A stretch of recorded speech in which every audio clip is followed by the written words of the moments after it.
Hey guys, welcome back to the channel. This is story about what if Naruto's ceiling changed and a new bloodline has awakened part 1. Before I start, please do support for more amazing content and comments for part 2. Do consider to subscribe my channel and share my video to your friends and check out the description as well. Let's start the video. 4 years ago in the Land of Fire, a great peril befell a large ninja village, for reasons unknown. The great nine-tailed demon fox, Kyuubi no Yuko, attacked the village hidden in the leaves, Konohagakure. It is said that with each swing of its mighty tails it could smash mountains, cause tsunamis, unleash destruction. It seemed that all was lost for the people of Konoha. Ninjas died by the hundreds, with no chance of slaying the vile beast. Even the third Hokage could not stand against the beast long, eventually being forced to retreat, if only to ensure that if the village survived, there would be a leader remaining.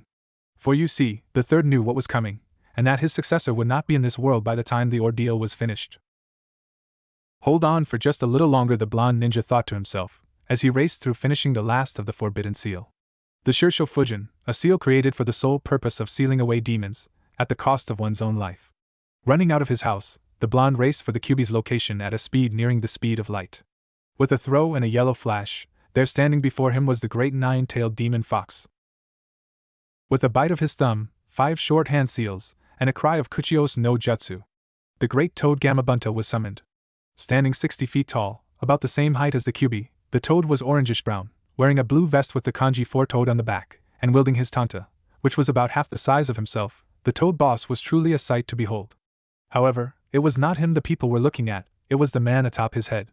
The blonde ninja, the Yondaime Hokage and quite possibly the world's greatest ninja, standing 6 feet 2 inches tall, with a jounin flak jacket, blue ninja pants and shirt, and his trademark white cape with the kanji Konoha's yellow flash on the back, stood proudly, radiating a power which could seem to overwhelm all who opposed him. "The Yondaime has arrived!" cried many ninjas from the ranks. The Kyuubi too took notice of the great being before him.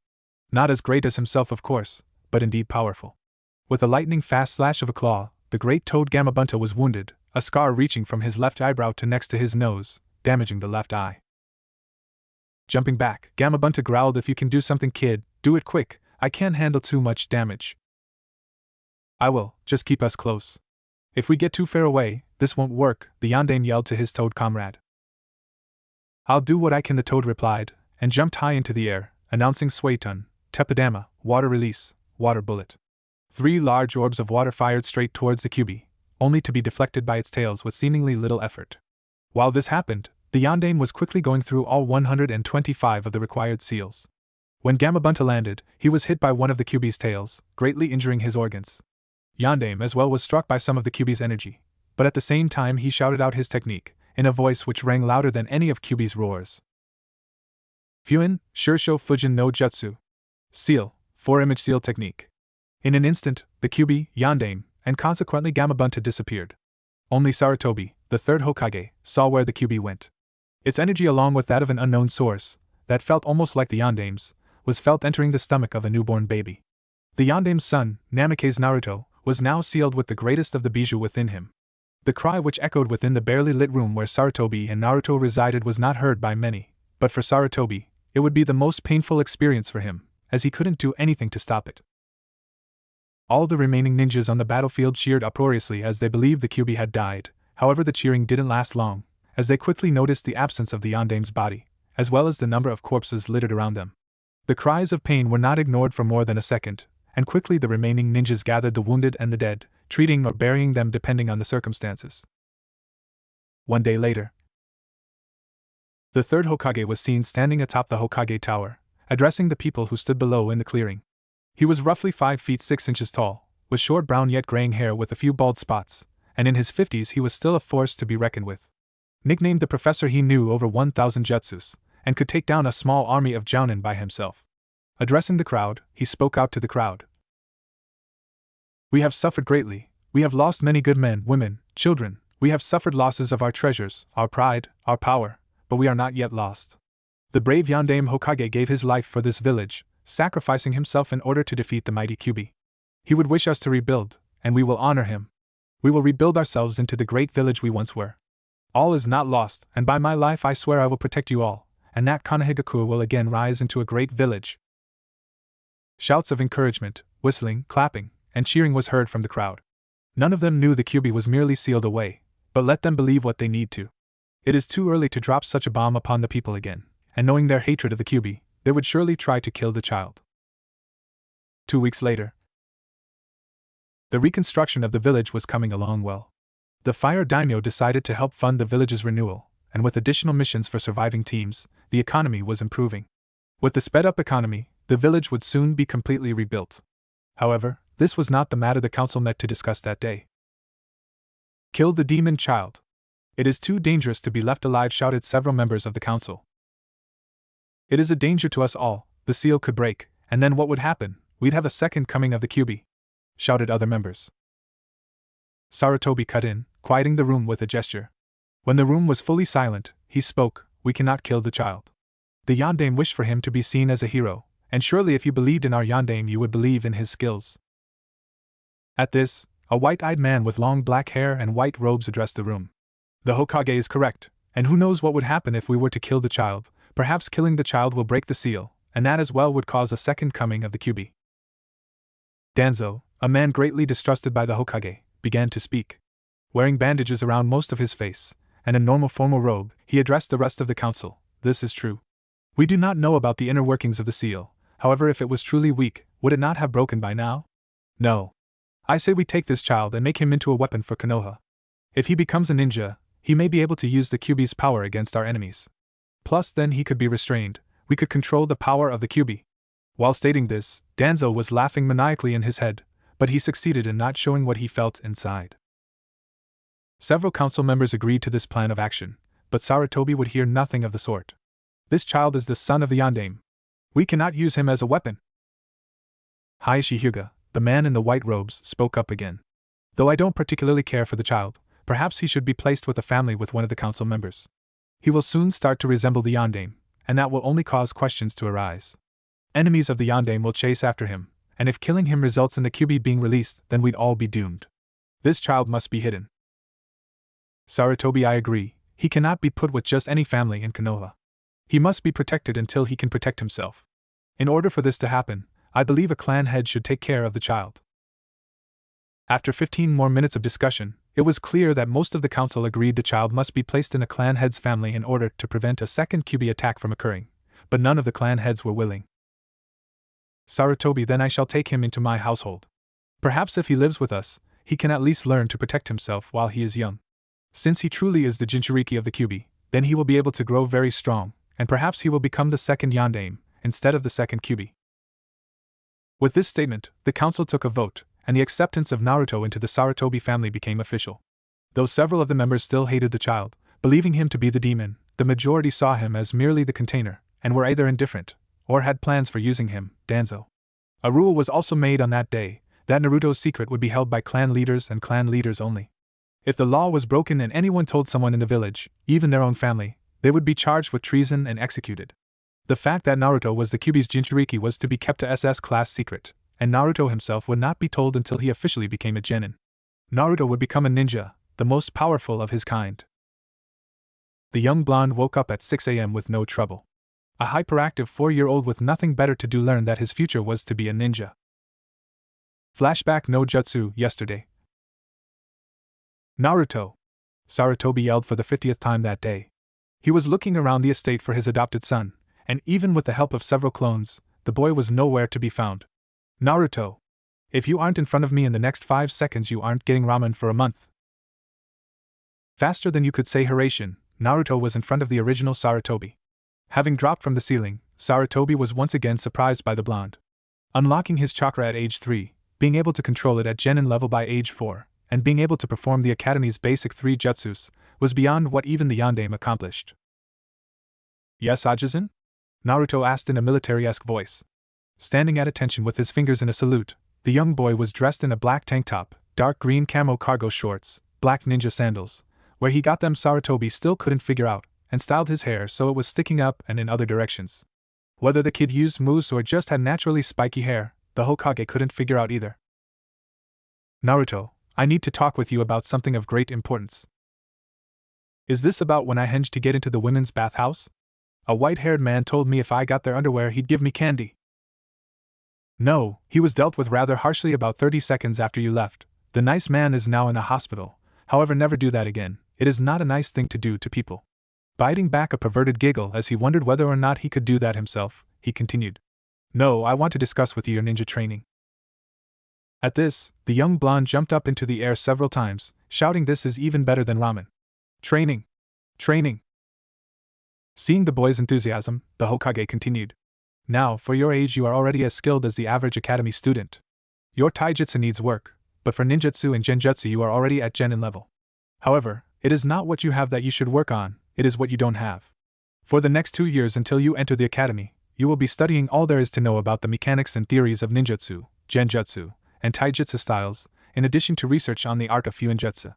I promise you that if you abide by my schedule, you will be the best in your class and will probably graduate early. Studying? How is that supposed to help? Can't you just show me some cool jutsus to learn? Whined Naruto. A tick mark appeared on Sarutobi's head. Baka, you must train your mind before you can become powerful. Without knowing this, you will be unable to improvise, you will not be a great ninja, you will be limited. By knowing theories, you can create your own jutsu, you can become great, perhaps even as much as the Yondaime. Yondaime Naruto was quickly submerged in his thoughts. He had only had a brief 4 years of life, but he already desired to be Hokage. He saw what Sarutobi had done for the village, and had read about the accomplishments of the Hokages. Naruto learned all he could about all of them, their abilities, their lives, even some stuff he wasn't supposed to know that he stole from the Hokage's office while his Ajisen hadn't been watching. Naruto also loved the village. People were kind to him, not just because of his father, but because of his seemingly natural charisma. The village, aside from a few clans where the clan heads had gotten bits of the secret out, was kind to him, and for this, Naruto greatly loved the village. Naruto knew he wasn't originally the Hokage's son, it was too obvious that he looked nothing like him. Add in the fact that Sarutobi wouldn't tell him who they were, and it became a mighty suspicious situation. Naruto was all the more grateful that people were so nice to him, even though he was an orphan. He had seen what happened to some orphans, and what happened when the Hyuga branch decided a child was fated one way or the other, and Naruto decided he wanted to change the way the village worked, to help people who were not as fortunate as he. Snapping back to reality, Naruto spoke. I will do whatever it takes. Sarutobi, surprised once again at the boy's resolve, smiled. Excellent. First things first, go clean your room, and go to bed, you're gonna need lots of energy tomorrow. With an enthusiastic yash, Naruto bounded up the stairs. For the next hour, clattering sounds could be heard until finally there was quiet, then soon after loud snoring. End flashback no jutsu. Today was the first day of Naruto's studies. Rushing to the bathroom, he cleaned himself up. After a short bath, he emerged, wrapped in a towel. For his age, he was surprisingly buff. It's not every day you see a 4-year-old with a six-pack. This, of course, is because with all his free time, all Naruto would do was train himself. However, now all that time would be put to better use. Quickly dressing in an orange tank top and some black shorts, he made his way downstairs. Sitting at the table, the young blonde ate some milk and cereal, going through about half a box of the stuff in under 10 minutes, and left out the door to do his normal warm-ups. After 50 push-ups, sit-ups, punches, and kicks, the boy headed back inside with a light sweat. Though he didn't know where his stamina came from, he was happy to have it. Upon returning to the kitchen, he saw his Ajisen waiting for him. Naruto, in order to help you train and study to a greater extent, I am going to teach you one jutsu. It is a Jounin level Kenjutsu, and I don't expect you to get it for several weeks. It is called Kage Bunshin no Jutsu, Shadow Clone Jutsu. Naruto's eyes lit up. Not only was he learning a new jutsu, he was learning a Jounin level jutsu. A Kenjutsu. Showing Naruto the one seal, Sarutobi explained how the jutsu worked, including its ability to transfer its experiences and knowledge back to the original, with the only drawback being making too many clones could incapacitate the user, and the massive headache that would be gained from dispelling the clones. Naruto then set out to the backyard to practice. 3 hours later. Ajisen-sensei! Ajisen-sensei! I did it! Shouted 5 Narutos standing in the training yard out back. A non-believing Sarutobi looked out the window, only to see that there before him were 5 Narutos, none deformed, and without being dispelled from chakra depletion. Wow, he whispered. Naruto! Hold them for as long as you can, then come inside and rest. Sarutobi called from the estate.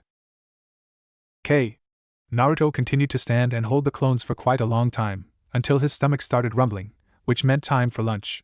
Having held the clones alive so to speak for a whole 5 hours, Naruto was plenty hungry, and headed inside to eat. In those 5 hours, Sarutobi reminisced. Knowing that he had not taught his student one of the keys to his success, the old man looked over the house. It hadn't changed all that much since he had brought Naruto home 4 years ago. The estate was 3 stories tall, painted white. It had several rooms on the first floor, including his den, a library, a living room, a kitchen, and 2 bedrooms, including his master bedroom. On the second floor there was just one long hallway, stretching the length of the house, with 6 large rooms, 3 on either side of the hallway. Naruto's bedroom, and Asuma's, Sarutobi's son, old bedroom was located right next to it. The other rooms were either spare bedrooms or meeting rooms for the rare occasion that a meeting needed to be done in his private residence. The third floor was just one gigantic loft, with a gigantic bed, a hot tub, a porch that overlooked the training ground, a smaller kitchen, and one giant bathroom. A family of 6 could comfortably live there, especially because of the various deep couches in the room, some surrounding a fireplace. One wall held even more books than the library, however mostly not having to do with jutsus or any ninja-related business. The training room could be seen from the porch, on the east side of the estate. In the attic of that building was a lockdown seal to prevent anyone but himself or someone related to him from entering. However, Naruto could also get in if he entered with his Ajisen. The backyard was just one giant training field. It was as wide as the estate and training room, and stretched back so far it nearly entered the woods. When Naruto arrived, not much changed, other than the overall messiness that he eventually outgrew, but still, memories of Naruto flooded back, and yesterday's antics just reinforced his belief in the boy. Hearing a stomach growling loudly from behind him, Sarutobi turned to see Naruto holding his stomach. "I held the clones for 5 whole hours, can we eat now? I could have held them longer but I'm hungry," Naruto complained. Sarutobi agreed, and the two went out for ramen. With Naruto's monster stomach, he downed 24 bowls of ramen before being satisfied. With a wave to his favorite ramen cook and daughter, Tuchi and Ayam, they were off back to the training ground. "Now Naruto, the time you were able to hold those clones means you have at least high Chunin level chakra. But don't celebrate yet, you still have to learn to control it better. For the rest of the day and this week I want to do to trees what you did with the walls, climb up them with chakra. However, don't do this alone, get your clones to do it with you. Judging from your apparent supply, don't make any more than 9 clones at a time. Now get going! You have work to do!" "Yes, Aji-sensei." And with a gleeful laugh, the young hyperactive blonde set off to his work. 1 week later. Getting up from his bed, promptly at 6 a.m., Naruto showered, pulled on some clothes, and headed down to talk with his Ajisen. What am I going to be doing now?" "Naruto, now is when you begin studying. I know this may seem boring, but with every bit of knowledge you gain, you are one step closer to becoming Hokage. Remember, knowledge is power, and a stupid ninja is a dead ninja. Do not complain, this is for your own good." Leading Naruto into the downstairs den, he told the young, hyperactive blonde. "This is your assignment for the next 2 years. Read every single book here, and up in the loft. You will find your chakra reserves and control will increase, and eventually you will be able to make more clones. You should have 5 assigned to each room, for now, in order to get an equal balance for the future. Do not overwhelm yourself with too much of either library. If you work steadily for the next 2 years, you can do this." Gaping at his grandfather and sensei, Naruto slowly closed his mouth, and nodded a resigned, sad nod. He looked down for a moment, then looked up at his grandfather. "Ajisen, I'll do it for you. For my future, for my dream. I swear I'll do it, and I never go back on my word. That's my nindo." Then, giving his grandfather a thumbs up suspiciously similar to Guy's except without the scary hair and shiny glint on his teeth from an invisible light, Naruto created 9 clones, and went to work. The next 2 years would be interesting, very interesting indeed. 2 years later. A 6-year-old Naruto looked around the library. Having finally finished both libraries, after doing nothing but studying in Kage Bunshin no Jutsu, Shadow Clone Technique, he decided to reflect on everything he knew. Using a few hours, he decided to just go over it all in his head, since he really did know a lot, way more than most other people in the village. The only people to really rival his intelligence in general were probably elite Jounins, or the Hokage himself. However, Naruto had time to spare. He promised to Ajisen his 3rd day that he wouldn't complain, and he never did. He held himself to his word, and now he was probably the smartest kid his age on the planet unless someone else somewhere did what he did still. Needless to say, Naruto had become rather confident in his abilities. Over the 2 years, Naruto had analyzed over 50 different styles of taijutsu, their concepts, their strengths and weaknesses, and the situations they are used in. Though he learned none of the styles physically, Naruto's knowledge of taijutsu could rival Guy's, not that he knew who that was anyhow. Most of the concepts included either forced incapacitation through damage to organs from the outside, or through hitting key points on the body which force it to collapse. Upon looking through the endless scrolls and books, Naruto had even found a scroll that appeared to be the predecessor to the Juken that the Hyuga prize over all other styles of combat. This scroll in particular piqued Naruto's interest in medical study, and over the 2 years, he studied many medical jutsu and concepts as well. There were theories on how to identify pressure point based on movements, as well as ways to light up one's tenketsu so that they could be identified and closed. There were even ways to mess with a person's tenketsu through the use of chakra-charged needles and precision throwing. In addition to this knowledge, Naruto found styles which combined slow and strong strikes with quick jabs, and taijutsu styles that incorporated medical jutsu such as chakra scalpels and element swords of fire, wind, and lightning. Though these jutsu would be incredibly difficult to perform, they would be theoretically possible. The Raijin sword the Nidaime Hokage used likely inspired this style of combat, even if the Nidaime rarely used the sword for physical combat to begin with. More concepts such as those of hitting and breaking joints, using spinning to create momentum and power without loss of speed, and using certain moves to grapple and choke an opponent, along with many other styles, piqued Naruto's interest to the point where he began taking notes to create his own style of fighting. Though the name came in stages, Naruto eventually named his style Dance of the Nine-Tailed Fox, for the destructive nature of the style in addition to the seemingly unbeatable defense created by keeping on the attack. In addition, because of his seal work, Naruto quickly began using gravity seals to increase his strength, and by the end of the 2 years, his strength was that of a low-level chunin. Admittedly, had more time been spent training his body, he probably could have brought that power up. However, taijutsu was not his only focus. For genjutsu, Naruto learned about the senses, how to manipulate air waves with chakra, and a few other basic genjutsu skills. However, most of the time spent on this section of the library was spent on looking through the genjutsu scrolls and books, almost all of which had to do with the theory of the art. The main theory of genjutsu is to use it to fool your enemy into thinking differently than normal. Upon looking through the scrolls, Naruto encountered many different kinds, including lower levels which only dealt with 1 or 2 senses, up to higher level ones that can block all of a shinobi's senses, including touch, smell, taste, hearing, sight, and chakra resonance, sensing another person's chakra signature. In addition, he learned of the true use of illusions, images that appear to be real but aren't. Recorded in the scrolls were various descriptions of techniques which supposedly created horrific images in order to incapacitate a ninja with their own fear. Along with this, were genjutsus which would lure shinobis into traps, or make it so every time a shinobi thought they were going left, they would move to their right. More and more ideas flew towards Naruto, as the possibilities grew with more knowledge. One of the most practical and funny jutsus he thought of came from that time he had fetched women's underwear for that elderly white-haired man. Because of the knowledge gained from the general library, Naruto could now identify people like him as perverts, but it also gave way to the idea of a new use of henge. Having one day found a copy of Ika Paradise among the books in the main library on the 3rd floor, Naruto created his own jutsu to deal with perverts, christened Oiroku no Jutsu, sexy technique. The first time the boy used it was a little over a month ago. 1 month ago.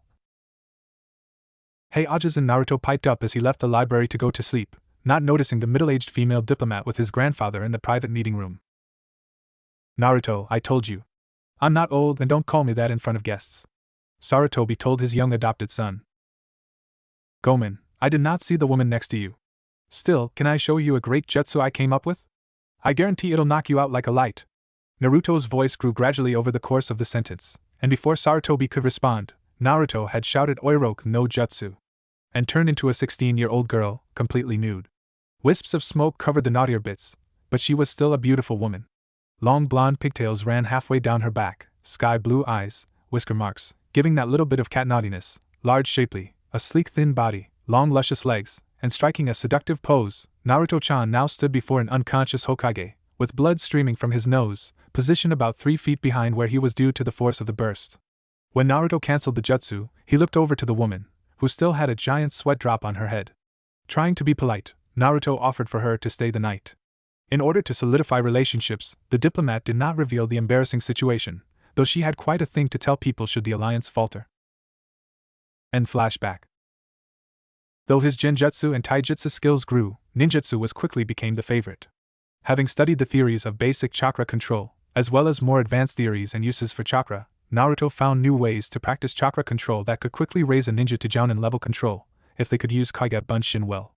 The idea Naruto came across is that the hardest way to control chakra is to center it in one body part, then release it. The hardest form of control is to try to release chakra from a single tenketsu, instead of a large area. By dispelling Kage Bunshin, the controller can try to make sure the chakra returns to a specific tenketsu on the body. Since the chakra has to enter the body, forcing outside chakra to enter at a certain point means training control outside and within the body. Doing this for 2 years, Naruto's chakra control rose up to that of an experienced Jounin medic Nin, rivaling Tsunade's. Because of this, Naruto was able to reach 100 clones staying alive for more than a day without collapsing from exhaustion. However, this discovery led to a greater interest in ninjutsus. With such perfect control and understand of theories, any jutsu could become simple, once he learned how to mold chakra better. Once discovered that his elemental affinity was neutral, Naruto found that he could perform jutsus of almost every element, excluding those that needed a bloodline to use. Water, fire, earth, lightning, wind. Just by looking at the jutsus, Naruto found himself pretty sure that he could use them even if only working on them for a short amount of time.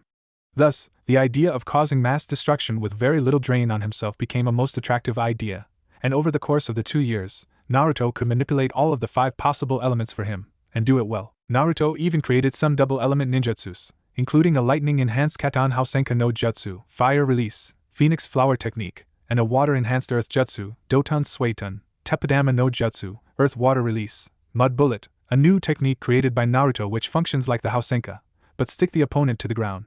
As said before, ninjutsu was a talent for Naruto. However, out of all these talents, the one for which Naruto held the greatest affinity was Fuinjutsu, the art of sealing. The possibility to create powerful, unbeatable jutsus was at Naruto's fingertips when he came upon the first Fuinjutsu scroll.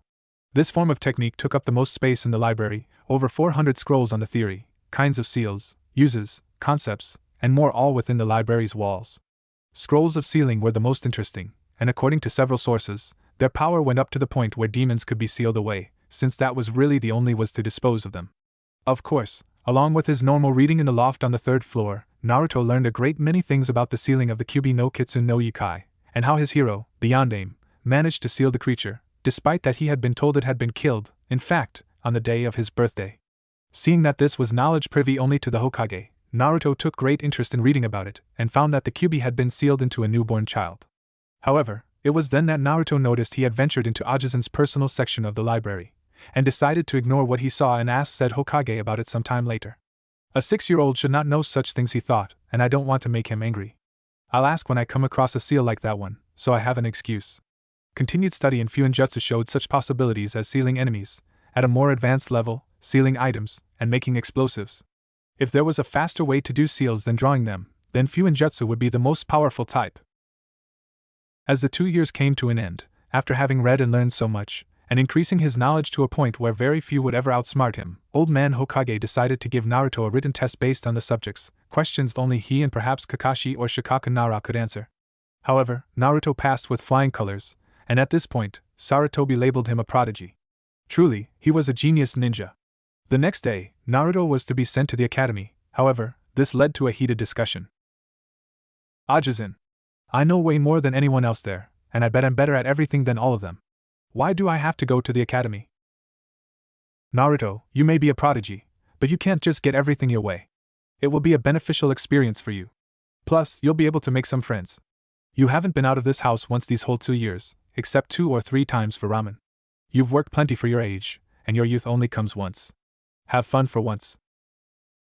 But can't I just graduate early? Can't you promote me to genin or something? Naruto continued whining while leaving Sarutobi deep in thought. He's right. He's far beyond the level of any genin, and most chunin, and I promised the council that I would increase his power to the point where he could help in combat. Really nothing I can do. Sarutobi snapped out of his thoughts and returned to talking to Naruto. Naruto, be quiet and let me think. I can't make him jounin. He isn't mature enough, however, he could pass as a chunin. But how to make him act more responsibly? Once again snapping from his thought, Sarutobi put on a malicious grin.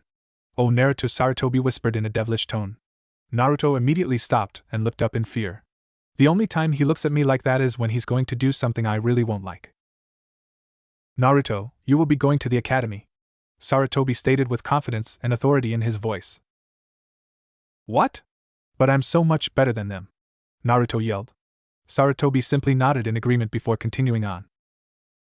Yes, that is true, but what you lack is humbleness, you lack responsibility. You may be a great strategist, but you are not a leader.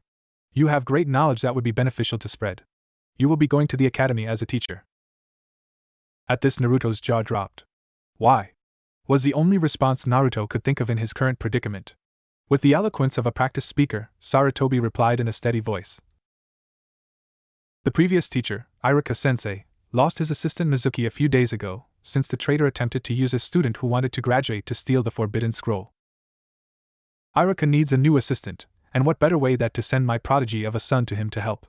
You'll be able to play with children your own age, and at the same time learn what it takes to act like a responsible adult, while remaining humbled and authority a step above you. I will inform Iruka of the change in plans. Report there at 5:30 a.m. tomorrow morning and meet with him. He's the one with the scar on his nose and pineapple nose, room 105. Now go get some rest, and make sure you do as he says. If I hear any complaints from him, I'm restricting your use of the library. The ultimate penalty.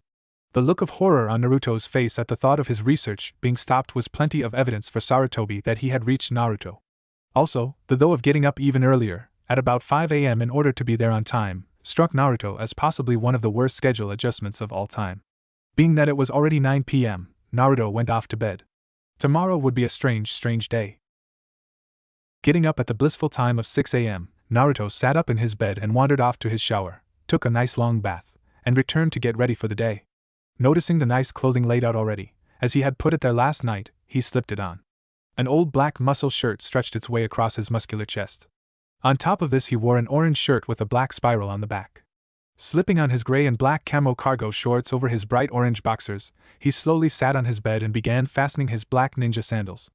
Then, moving in front of the mirror, he sluggishly combed his hair, leaving it in approximately the same place it was when he woke up, and walked downstairs. Grabbing some cereal and milk, he downed 3 bowls in just under 5 minutes, then headed to the library. As soon as he sat down to create kage bunshins, he noticed something was off. There were no books littered across the tables, there were no open scrolls, there was nothing left to do but reread what was there for greater future benefit, and that is when the conversation of last night came drifting back to mind. Checking the time as his hear rate gradually increased, Naruto saw that it was already 6:45 a.m., the academy started lessons 15 minutes ago, he was supposed to meet with Iruka an hour and 15 minutes ago. While these thoughts passed through his mind, the chorus of people yelling duh in his head grew louder and louder. With a scream of holy F#INGS and a few other choice words that the housekeepers wondered where he learned, he was off at a speed that would make a snail look fast. A moment later, after dispelling his gravity seals, he made a beeline for the academy, however now the snail was somewhat envious. On the journey, Naruto's mind drifted back to parts of the discussion with his grandfather last night. Sarutobi had mentioned that if he taught well at the academy, that 6 years from now when that class graduated, he would be permitted to rise to the rank of Chunin. The thought of a good recommendation and becoming one step closer to Hokage spurred Naruto's strength, as he increased his pace. Arriving 10 minutes later, the blonde shinobi racked his mind for what room he was supposed to be in. Since he clearly wasn't thinking straight, he bypassed the front desk and ran down the hallways and upstairs until he remembered he was supposed to be in room 105 2 floors down. Returning down the stairs and down the hallway, he found the room situated right across from the front desk. How stupidly ironic was one of a few thoughts that passed through his mind.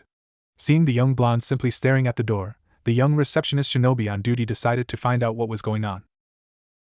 "Excuse me? Ahem, sir? Do you need some help?" Looking over, Naruto found himself staring at quite possibly the most beautiful woman he had ever seen. She was roughly 14 years old, 5 feet 8 inches with blonde hair down to her mid-back and a cute round face. Her bust was average size, and she appeared to be in great shape, as though she trained every day. She had a great natural beauty about her, one you couldn't develop, you had to be born with a body like that. However, Naruto suppressed his blush, mostly because of the overwhelming feeling of shock from seeing her weapon. Leaning on the side of the desk was a sword the size of her that appeared to be giving off its own green chakra. The unusual weapon was emitting a humming noise the closer Naruto moved towards it, however God only knows why. Ahem, yeah? I'm here to meet with Iruka-sensei. I'm kinda late, Naruto said, stuttering only slightly, though she didn't appear to notice. So you're a student? Well, feel free to go right in. He's an easygoing guy and it's the first day so you should be fine. She spoke in a confident tone, as her sword continued to hum. The fact that it was changing tone, as if singing a tune, only served to unnerve Naruto further. No. I'm his teaching assistant. I was supposed to be here, about an hour and a half ago. I overslept a little this time. Feeling a bit overwhelmed, he decided to figure out something about her. Miss, what's your name? Aliera, and don't be so nervous. My sword won't hurt you. It's just happy to have someone around with lots of chakra. You'll be fine. So, you're the teaching assistant? Tell you what, I'll just ask him to take a break for a moment so you won't be interrupting his class directly. That sound okay with you? Yeah? Thanks, that sounds perfect. Naruto subsequently became less nervous when the sword suddenly stopped humming. Holding down a small intercom button, Aliera announced through the PA, Irika, "We have someone here to see you, could you please report to the front desk?" With that, they waited only a few moments before Irika emerged from his classroom, asking Aliera, "Why can't you just knock on my door? I'm only 10 feet away, you know." "Sorry, couldn't be bothered. I've got to go deliver some stuff to a teacher upstairs, I'll leave you two alone." And with that, the mysterious woman grabbed her sword and walked upstairs. Irika then turned to Naruto. "So, you're Sarutobi's kid then? You're late, kid, really, really late. Tell you what, I know what happens to you if Sarutobi gets a bad report from me, so if you can go in there, prove your worth, and keep those kids awake for the entire lecture, then I'll let this little error pass by." Over the course of this little talk, Naruto's expression changed from fear, to acceptance, to enthusiasm. At this, Irika smiled and walked back into the classroom, Naruto following closely behind. As they entered the room, few had turned, most of the children just kept talking with their friends. Irika gave Naruto a little wink, signaling for him to get the room's attention. Naruto winked back, and began doing hand seals. 25 seals, and 3 seconds later, he announced his jutsu. Right-on thunderclap no jutsu. A/N. I don't have an English/Japanese translator. If someone could send me one, it would be greatly appreciated. At the announcement of this jutsu, Irika quickly covered his ears, while the rest of the genins heard thunderclap loud enough for their ear to pop, and in Kiba's case, cause him to roll to the ground in pain. Everyone's eyes were on Kiba, then on the person who used the jutsu, who simply pointed to Irika. Needless to say, they got the message. After a few moments, Naruto trekked up to Kiba's location, and began healing his ears. After a few moments, he seemed to be perfectly fine again, if a teensy bit sore. Looking at his medic in wonderment, he was the first to ask, "Who are you?" "I'm Sarutobi Uzumaki Naruto, assistant teacher to Irika-sensei." At this, all but 2 of the class looked at the boy, wondering just where he learned how to heal people. The first also looked at him, except with a blush on her face. Wearing a coat and black ninja pants, the dark blue-haired girl with white eyes tried to keep her head from becoming a tomato, but with little success. It didn't help her much that the boy was wearing baggy pants, and she could see his boxers, nor did it help that the orange shirt and the angle of the sun made him look a god among men. He was clearly quite ripped for a boy his age, and had a nice tan. His golden hair was growing longer, down his neck, and he appeared to be a very knowledgeable person, confident, everything Hyuga Hinata wanted to be. However, the other person who was not looking at him merely let out a snort. Uchiha Sasuke, prodigy of the Uchiha clan, was not as strong as Itachi but was still considered the strongest starting academy student. "Dobe, you're wasting your chakra. Someone as weak as him doesn't deserve healing, especially from a low-class baka like you who can't even get into the academy." Looking down the rows of seats, Naruto spotted the one who had made the comment. Seeing the Uchiha crest on the back, he knew that this class was going to be tough to keep in line. An arrogant clan such as theirs spouting so-called prodigies was one of his least favorite ideas, especially since the Uchihas gained power by stealing jutsu from others. "For your information, Uchiha Sasuke, you'd best watch what you say, because if you get out of line here you will pay the consequences. Now everyone look up front, I believe Irika-sensei wanted your attention." Already I hate this responsibility thing. Why can't I just be at home reading scrolls? What kind of friends can you make when you have to be in charge of people? It wasn't clear to the class exactly who Naruto was, even after his announcement. Irika, sensing this, decided to clarify. "He is indeed telling the truth. This is Sarutobi Uzumaki Naruto, our aide and son of the 3rd Hokage." "His son? How is that possible? He must have been 55 when he had him with his wife, that isn't possible," voiced one of the students. "Ugh, I knew I was gonna have to explain this."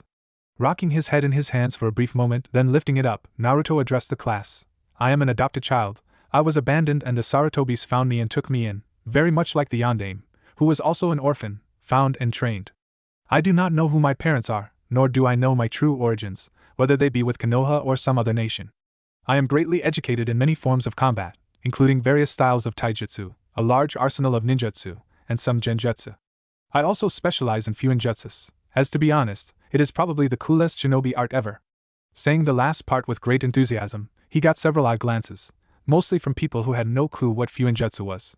However, this did not put off the young blonde. "I'm also here as the teacher's aide for the next few years. Since I already know a great deal, I am here to share my expertise and help all of you become genin. Now pay attention to Irika or I'll use another jutsu on one of you, one you most certainly won't find pleasant." The rest of the early part of the day passed without incidents. When it came time for lunch, Naruto decided to just sit out with the rest of the kids, despite Iruka's offer for him to eat in the teacher's lounge. Sitting on a bench, Naruto took out some ramen in an oversized thermos and began eating. Looking around, he saw various kids doing all sorts of interesting things. Various random ninja kids were playing on the swing set, going down slides, and playing on the monkey bars. A kid, who Naruto learned was named Shino, was playing with an anthill, seemingly fascinated by their behavior. Meanwhile, the girl whom Naruto learned to be Hinata Hyuga of the main branch, was stealing looks at him while he pretended not to notice. Who knows, maybe she'll become a good friend. The Uchiha boy was off in a dark corner, trying to dodge numerous fangirls, including a pink-haired girl named Sakura, and a blonde-haired girl named Ino. They appeared to be the two smartest girls in their class, but looking underneath it was clear that Hinata had the same smarts as them, if not better, despite her lack of confidence. Then off in the shade of a tree there was a rather pudgy young man, whom Naruto saw to be an Akimichi, though he couldn't remember his first name, and Naruto Shikamaru, who clearly had a very high IQ for his age. Naruto may be smart, but that kid was gonna be a genius. A strategist like him is someone you don't want on another side of a war. And lastly there was that Kiba kid, apparently from the Inuzukas, who was currently striding up to the bench with an arrogant smirk on his face, which as he neared was becoming a large grin. The change in attitude Naruto couldn't understand until he realized the kid was trying to act big in front of other kids. Though this did not sit especially well, Naruto couldn't blame him, since he actually thought the Inuzuka clan was pretty cool if a bit stinky. "Hey, thanks for earlier today, where'd you learn all that stuff?" He had the voice of a surfer on pot, but it was a friendly voice. "I studied scrolls for 2 years, you'd think I'd pick a few things up," Naruto retorted, though without malice. "Ah, sweet. Say, think you could show me a few things?" His voice was genuine, and he seemed willing to learn. May as well give it a shot. "Yeah, sure. You know how to use chakra?" "Yeah. You gonna teach me a jutsu?" Though he was trying to suppress his eagerness in an attempt to look cool, the gleam in his eyes spoke more words than he ever could. Sure. Let me check your affinity. Channel some chakra into this card." Holding out a card to Kiba, the boy did as told. The card split in half, then turned to dust. You appear to have 2 affinities, a rather rare circumstance. Wind and earth. Wind especially is rare. Well, I'll show you something basic. Follow my seals." Making 3 hand seals, the young blonde spoke quietly Doton, inner decapitation technique, then sunk into the ground and pulled Kiba down so that only his head was exposed above the ground. Then, turning away from the boy, Naruto walked away. Or was going to until he realized he'd left Kiba in the ground. Turning around, Naruto pulled the young Inuzuka out of the ground and looked him over. Kiba was an oddity to Naruto. The beastly look of his brown hair and face, in addition to his abnormally long canines and the red paint and streaks under his eyes, made him look like a wild animal. The furry coat he wore and gray ninja pants made no great impression on Naruto, so he simply got up and returned to his bench, continuing to eat his ramen. "Hey man, thanks. Your name's Naruto, right?" A mere nod of the affirmative answered his question. "Okay then, Naruto, I'll see you around once I get the hang of that jutsu." Then lowering his voice, he moved closer and said, "But don't use that on me in front of girls." The blush on the Inuzuka's face immediately told Naruto this guy was at least some kind of pervert, and by the looks of it, he would have gotten along great with that white-haired man from a little while ago, who he'd seen peeping at girls in the hot springs. Sighing, Naruto turned back to his lunch until the bell rang, then trudged back inside among the other students. Upon re-entering the classroom, Naruto noticed Sasuke squatting on a desk and arguing with Iruka-sensei. Though choosing not to get too involved, the blonde caught bits of the conversation with his advanced senses. However, his advance were also a mystery to him. Every time Naruto had an hearing or seeing exam, he passed with no trouble, even hearing tones that no normal person should have been able to hear, and seeing so sharply, and in such detail that it seemed as though he had telescopes in his eyes. Yet, these thoughts only briefly ran through the blonde's head, and soon he turned his attention back to the raven-haired Uchiha, and then to Iruka, who motioned for him to join them. Walking calmly up to the pair, the blonde put on a quizzical look, then asked, "What can I help you with, sensei?" A disturbance happened in the room, caused by a fireball which headed towards a group of young female academy students. "I know you were outside the room until just now, therefore the Uchiha is the only one capable of such a feat. I am attempting to reprimand him, but..." At this point, Iruka was interrupted by a low, guttural growl from the young Uchiha, who then spoke up saying, "Look, they were being annoying and took my food so that they could attempt to feed it to me. I didn't aim to injure them, much, so I did nothing wrong." Finishing with a smug smile, the Uchiha stated, "I'm an Uchiha. I only need to become powerful." However, before Sasuke could move off the desk, he heard an unusual sound, and felt something near his buttocks. Flashback no Jutsu, 1 year ago. Naruto was sitting in the library, having been studying for the last few hours. It was now about 2 p.m. and Ajisen was at the Hokage Tower. Since Naruto was really having trouble with the scroll he was working on, he decided to say goodbye to his 50 clones and go on a brief walk. However, since going to the village may let the Hokage see him leaving the building, Naruto decided to walk along the outer edge of the estate grounds, until he reached the first of the training fields for genin. In the center of the field was a silver-haired man with blue pants and shirt, a green jounin vest, and a forehead protector which covered one eye. Next to him was a man in green tights wearing a jounin vest and a forehead protector strapped around his waist. Both men looked to be about 19 or so, and were fighting each other. A brief flash of light covered the field, and a half-second later, an odd sound was heard. The silver-haired jounin had just stuck his fingers into the tights-wearing jounin, and flung him into the air, shouting Ninpo, 1,000 years of pain. The expression on the man's face as he was flung into the air by the power of leverage on his own rectum was priceless. Though it was clear the man could have avoided the attack had he been expecting it, it was a potent move for humiliating an opponent, possibly forcing them to attack blindly, a foolish move for any ninja. End flashback, A/N. I may have gotten the ages wrong. Kakashi was 13 when the Kyuubi came, right? And Guy is the same age. Then they would be 19, correct? With a shout of Ninpo, 1,000 years of pain, Naruto took away the young Uchiha prodigy's innocence, in front of the whole class who was now watching. Following with their eyes, they saw Sasuke arc over their head and land in front of the bookshelf in the back of the class. Rubbing his buttocks, he recovered and got up, though not without difficulty. As soon as he turned around, however, the entire class burst into laughter. Even some of the fangirls couldn't help but giggle, even though their blonde teacher's aide had just taken away the innocence of their beloved first. Naruto, who had also followed Sasuke's path with his eyes, was wearing a large grin that threatened to split his face in half when he saw Sasuke begin rubbing his cheeks. The prodigy turned a heated glare towards the blonde, but remained silent, not wanting to incur another attack. The glares of other girls also struck Naruto, particularly the ones from Sakura and Ino, who were both restraining themselves to their seats, using sheer willpower to prevent themselves from avenging their Sasuke. When the laughter died down and Sasuke stopped rubbing his butt, about 5 minutes had passed, and class resumed. The rest of the day went by fairly quietly with all the students paying attention, all of them hoping not to incur the wrath of either the thunderclap or the ass poke. And this is how the story of great teacher Naruto began. Waking up on the first day of a new semester, Naruto thought back to all he had accomplished these past 2 years. They had passed with little difficulty. Though he still had 4 years of teaching left to go before he could become a chunin, that wasn't much of a concern. It just meant he had 4 more years to keep training without the challenge of being sent on any dangerous missions.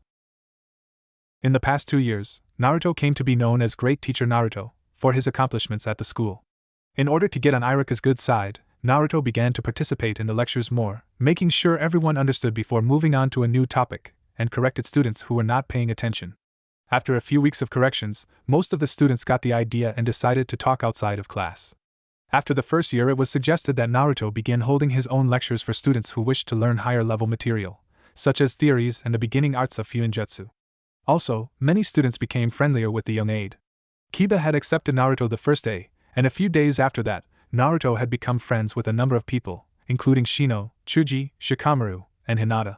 Naruto's encounter with Shikamaru proved to be probably the second most interesting of the 4. After learning of Naruto's intelligence, and the fact that he knew how to play shogi, Shikamaru did something no one really expected. Flashback no Jutsu, 3rd week of academy. Yo said an apparently bored Shikamaru, carrying a shogi board in pieces, standing over Naruto who lay against a tree in the shade. Wearing a mesh shirt with a tan vest shirt over it, and nondescript pants, he wasn't exactly an imposing figure.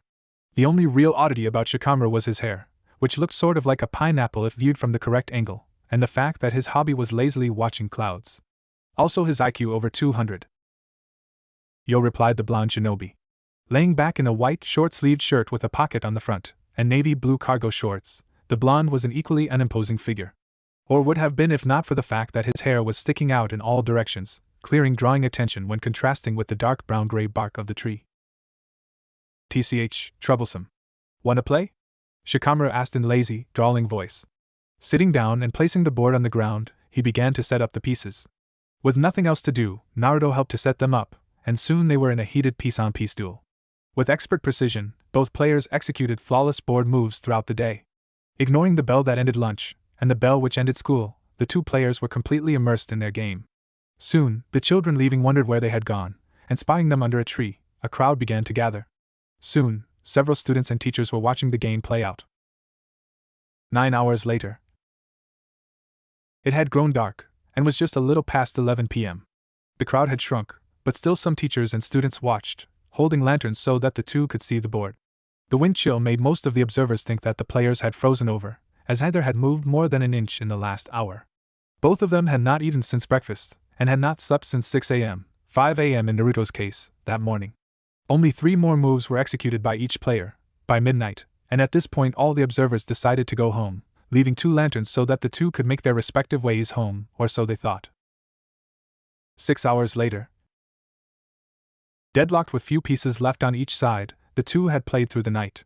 Both suffering from exhaustion, hunger, and stress, the 2 young boys continued their game. At 6 a.m., students who had left that evening arrived only to see the both of them still under the tree, lanterns alight, continuing their game. The crowd from before gathered only to see that the game was nearly over. The students and teachers filed into the school, sat through their lecture, and the whole time wondered when are they going to finish that game. While filing out for lunch, almost all of the students of the academy, and all teachers not doing paperwork, about 3 or 4, crowded around the pair. 15 minutes later. Shikamaru was considering his next move, which would likely decide the fate of the game. Moving for the 42nd time into his thinking pose, he planned out his next move. 5 minutes later, he opened his eyes and moved a piece forward. Naruto, not anticipating the move, began to think about his response. However, hunger and exhaustion was clouding his mind. There was no way he could break away from the game now, it had to be finished. Looking at the board, he analyzed his situation, and saw that he had been mostly trapped within a square of pieces, closing in on his remaining pieces. Going for a final, do-or-die move, Naruto moved a piece 3 spaces forward, once to the left, hoping to redirect the well-planned assault. He was not so lucky. Seeing the diversion for what it was, Shikamaru moved the last piece ahead a space, instead of taking Naruto's bait, and with that, Shikamaru won. Then both boys collapsed from exhaustion and lack of food. They woke up the next day in their respective homes, and unknowing of what the other was doing, they both climbed up to their respective roofs, and watched the clouds pass by. The most epic game of shogi ever played, someone had finally beaten GTN at something. End flashback. Thinking back to the game and how fatigued he was afterwards, Naruto got out of his bed and made his way to the shower. Stripping off his clothes to reveal his tanned, well-muscled body, Naruto hopped into the shower.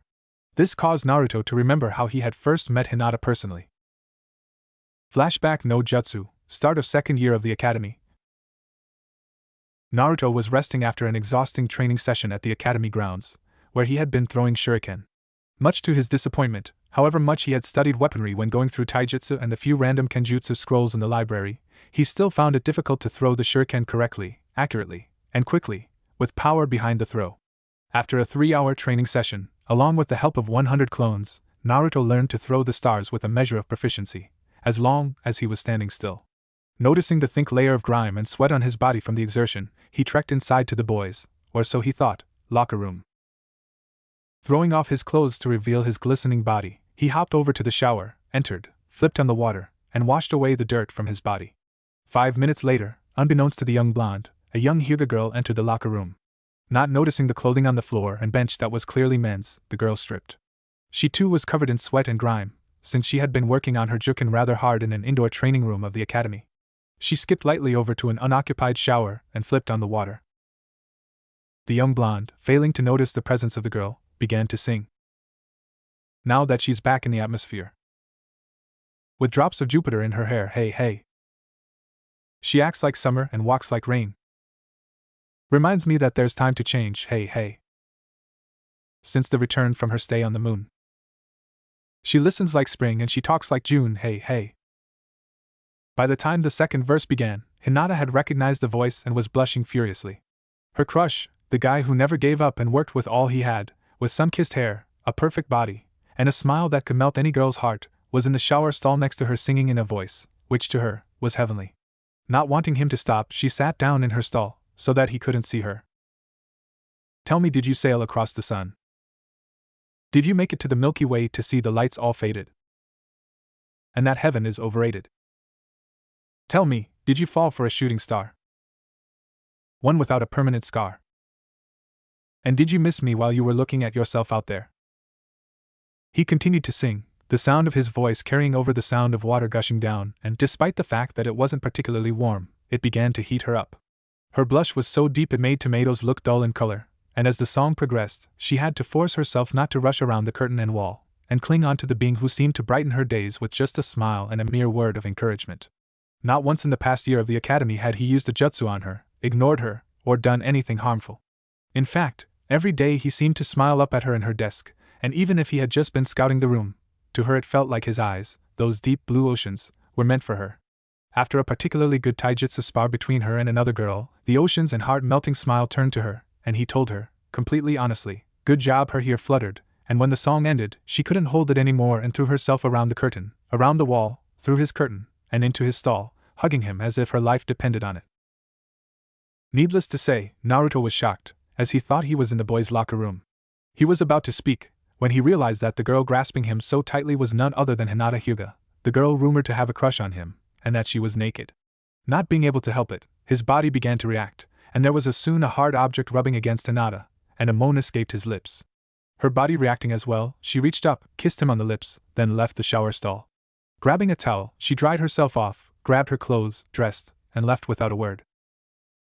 The reason that Naruto had not come out after her was because he was frozen in place. In fact, he was stuck in place for quite a long time. Thoughts kept running through his head, none of them making much sense. However, he eventually came to two conclusions. The first was, a naked Hyuga Hinata had just run into his shower stall, pressed against him, kissed him on the lips, and walked out. Due to the fact that he had turned off the shower, and another was still on, and he was pretty sure no one had turned one on since Hinata had left, that Hinata had been there for quite a while and had heard him singing. Turning beet red, Naruto came to his second conclusion. He had no clue why his body reacted the way it did, and that he should ask Ajisen about it later. However, that conversation ended with his Ajisen simply saying, "I'll tell you when you're older," as he appeared to be suppressing another one of those perverted giggles of his. "Oh well, I'll just wait until it comes up again, and try to react in the correct fashion, whatever that is." End flashback. Needless to say, the past year since then, Hinata became bolder and began talking with Naruto. However, she never brought up the shower incident again, and every time she saw him without a shirt, she fainted. Though most other kids could see the cause of this, especially because of the telltale nosebleed, Naruto was oblivious and attributed it to some sort of recurring cold. However, Naruto didn't just teach and make new friends during the 2 years he'd already spent at the academy. Leaving the shower and going to get dressed, Naruto pulled on his clothes, then made 200 Kage Bunshins, which cost less than 5 of Naruto's increasingly large chakra reserve, and sent them off to do their duties. One drawback Naruto found to the Kage Bunshins' learn idea was that they couldn't be used to increase Naruto's speed or power. Since much of Naruto's time was spent teaching, and using a Kage Bunshin to teach was not allowed by Irika, he had little time to increase his physical skills. However, his mental abilities continued to grow, and Aji-sensei even agreed to let Naruto start using the library in the loft of the training dojo outside. Currently, with the help of clones, Naruto was learning more advanced theories, and a new jutsu every month from the dojo library. Considering it held over 1,000 jutsus, and almost that many theories, the progress Naruto was making seemed minimal, despite his clones' work. Still, by the end of 2 years, Naruto had learned a great variety of D and C rank jutsus, and theories on Fuinjutsu and ninjutsu that had only been fully applied by the Yondaime and Jiraiya, the Toad Sannin. Among the seals Naruto learned to use were storage seals, explosive note seals, and the beginnings of human sealing, a forbidden art which developed into the sealing of the bijou, as the seals grew to greater levels. The human sealing seemed morbid to Naruto, but he quickly brushed off the thought when he noticed how useful such seals could become. Leaving his room and heading downstairs, Naruto noticed something was wrong. Usually, at this time in the morning, Aji-san was leaning back in a chair with a hot cup of coffee in one hand, a book in the other, in a position so far back that if Naruto had never seen his Aji-san sit that way, he'd be sure that the old man would fall and break a hip. However, there was no Aji-san that morning. Maybe he just went to the tower early today. With that thought, the young blonde shoveled down breakfast, then raced off to the academy. On the way there, Naruto regretfully remembered what happened just last week. Flashback no jutsu, 1 week ago. "Hey Aliera, how's it going?" Naruto asked, in his usual friendly tone. Every day since he had first arrived, Aliera had always greeted him with a warm smile and pleasant conversation before Naruto headed off to help Irika. "It's going pretty well. I'm up for the Jounin exams soon. I'll be gone next week. Just think. I could be a Jounin.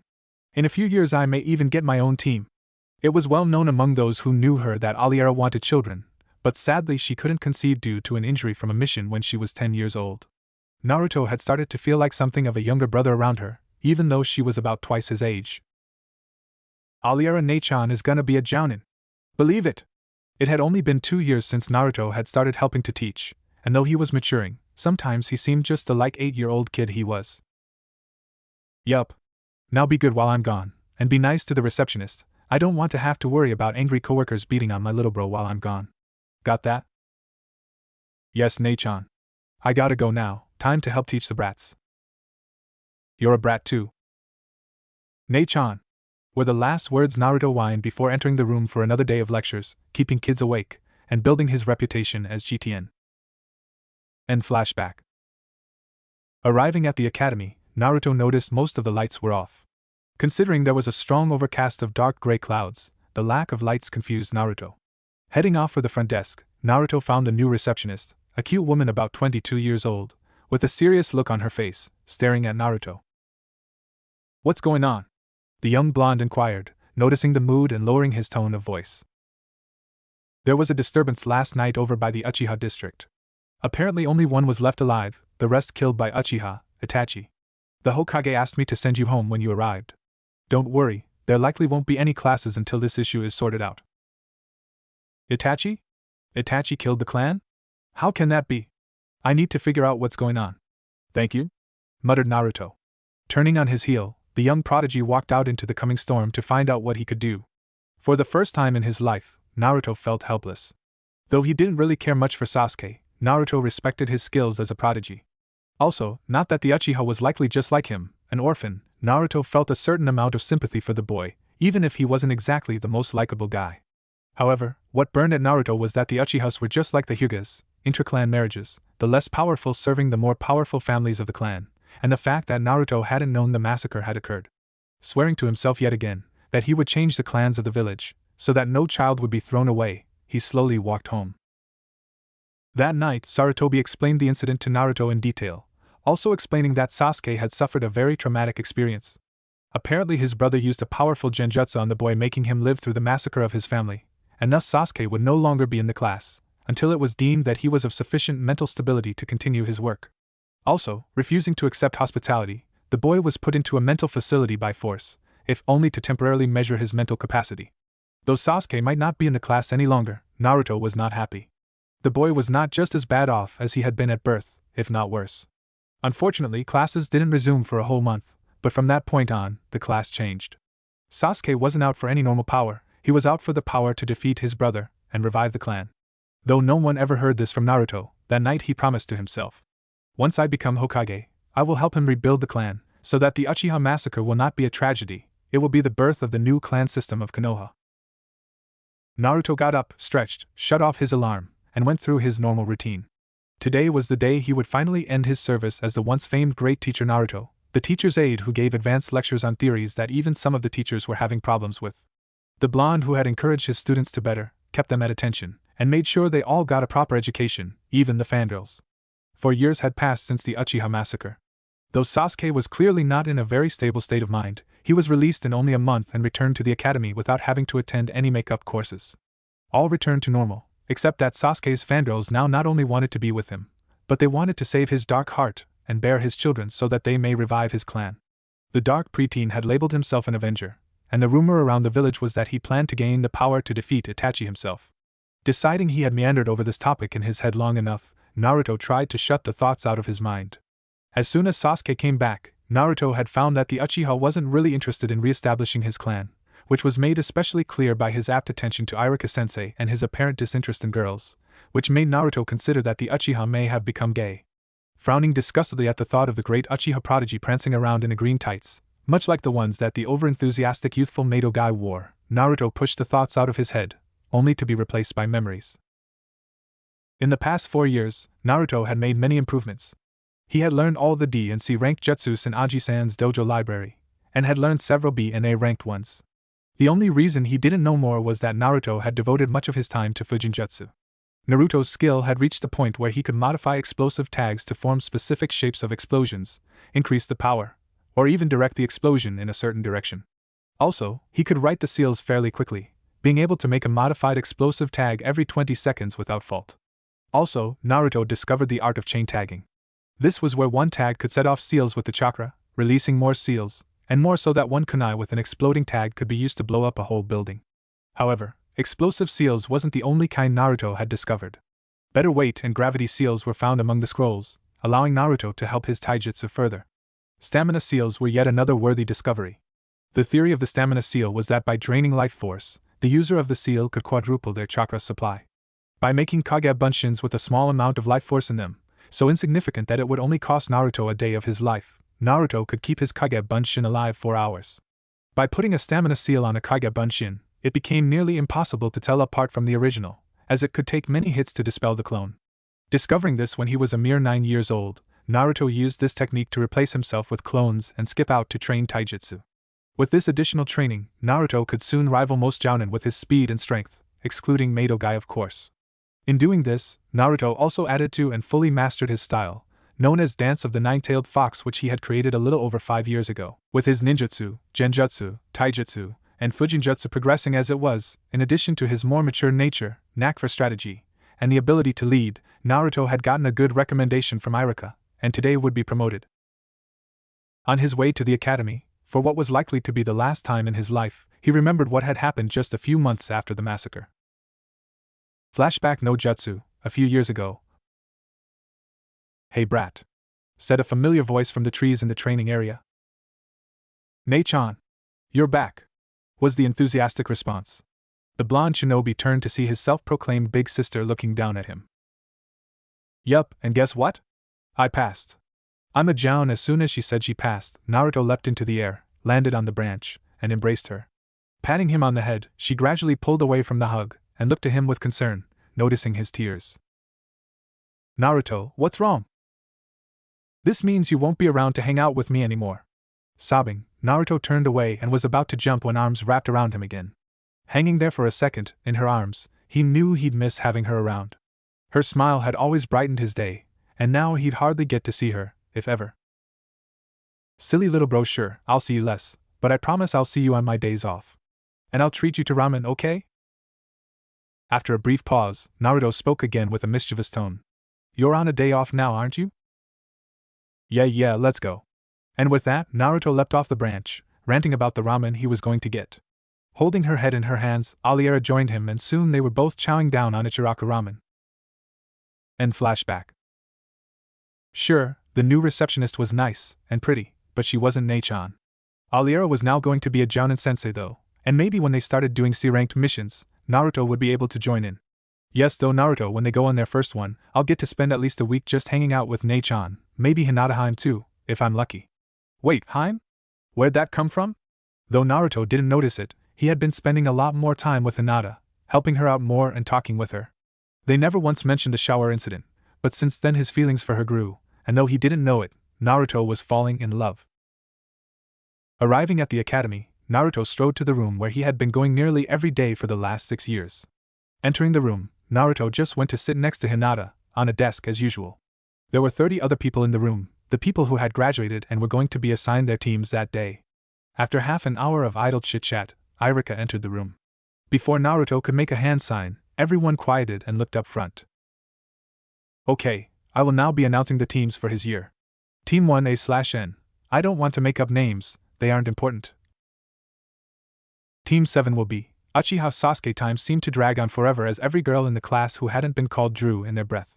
Haruno Sakura. A loud shout of victory rang out as the pink-haired cherry blossom girl danced in victory. And sigh, everyone turned to look at his expression, only to see that he was once again just staring at the wall with a blank look. Your jounin sensei will be Hatake Kakashi.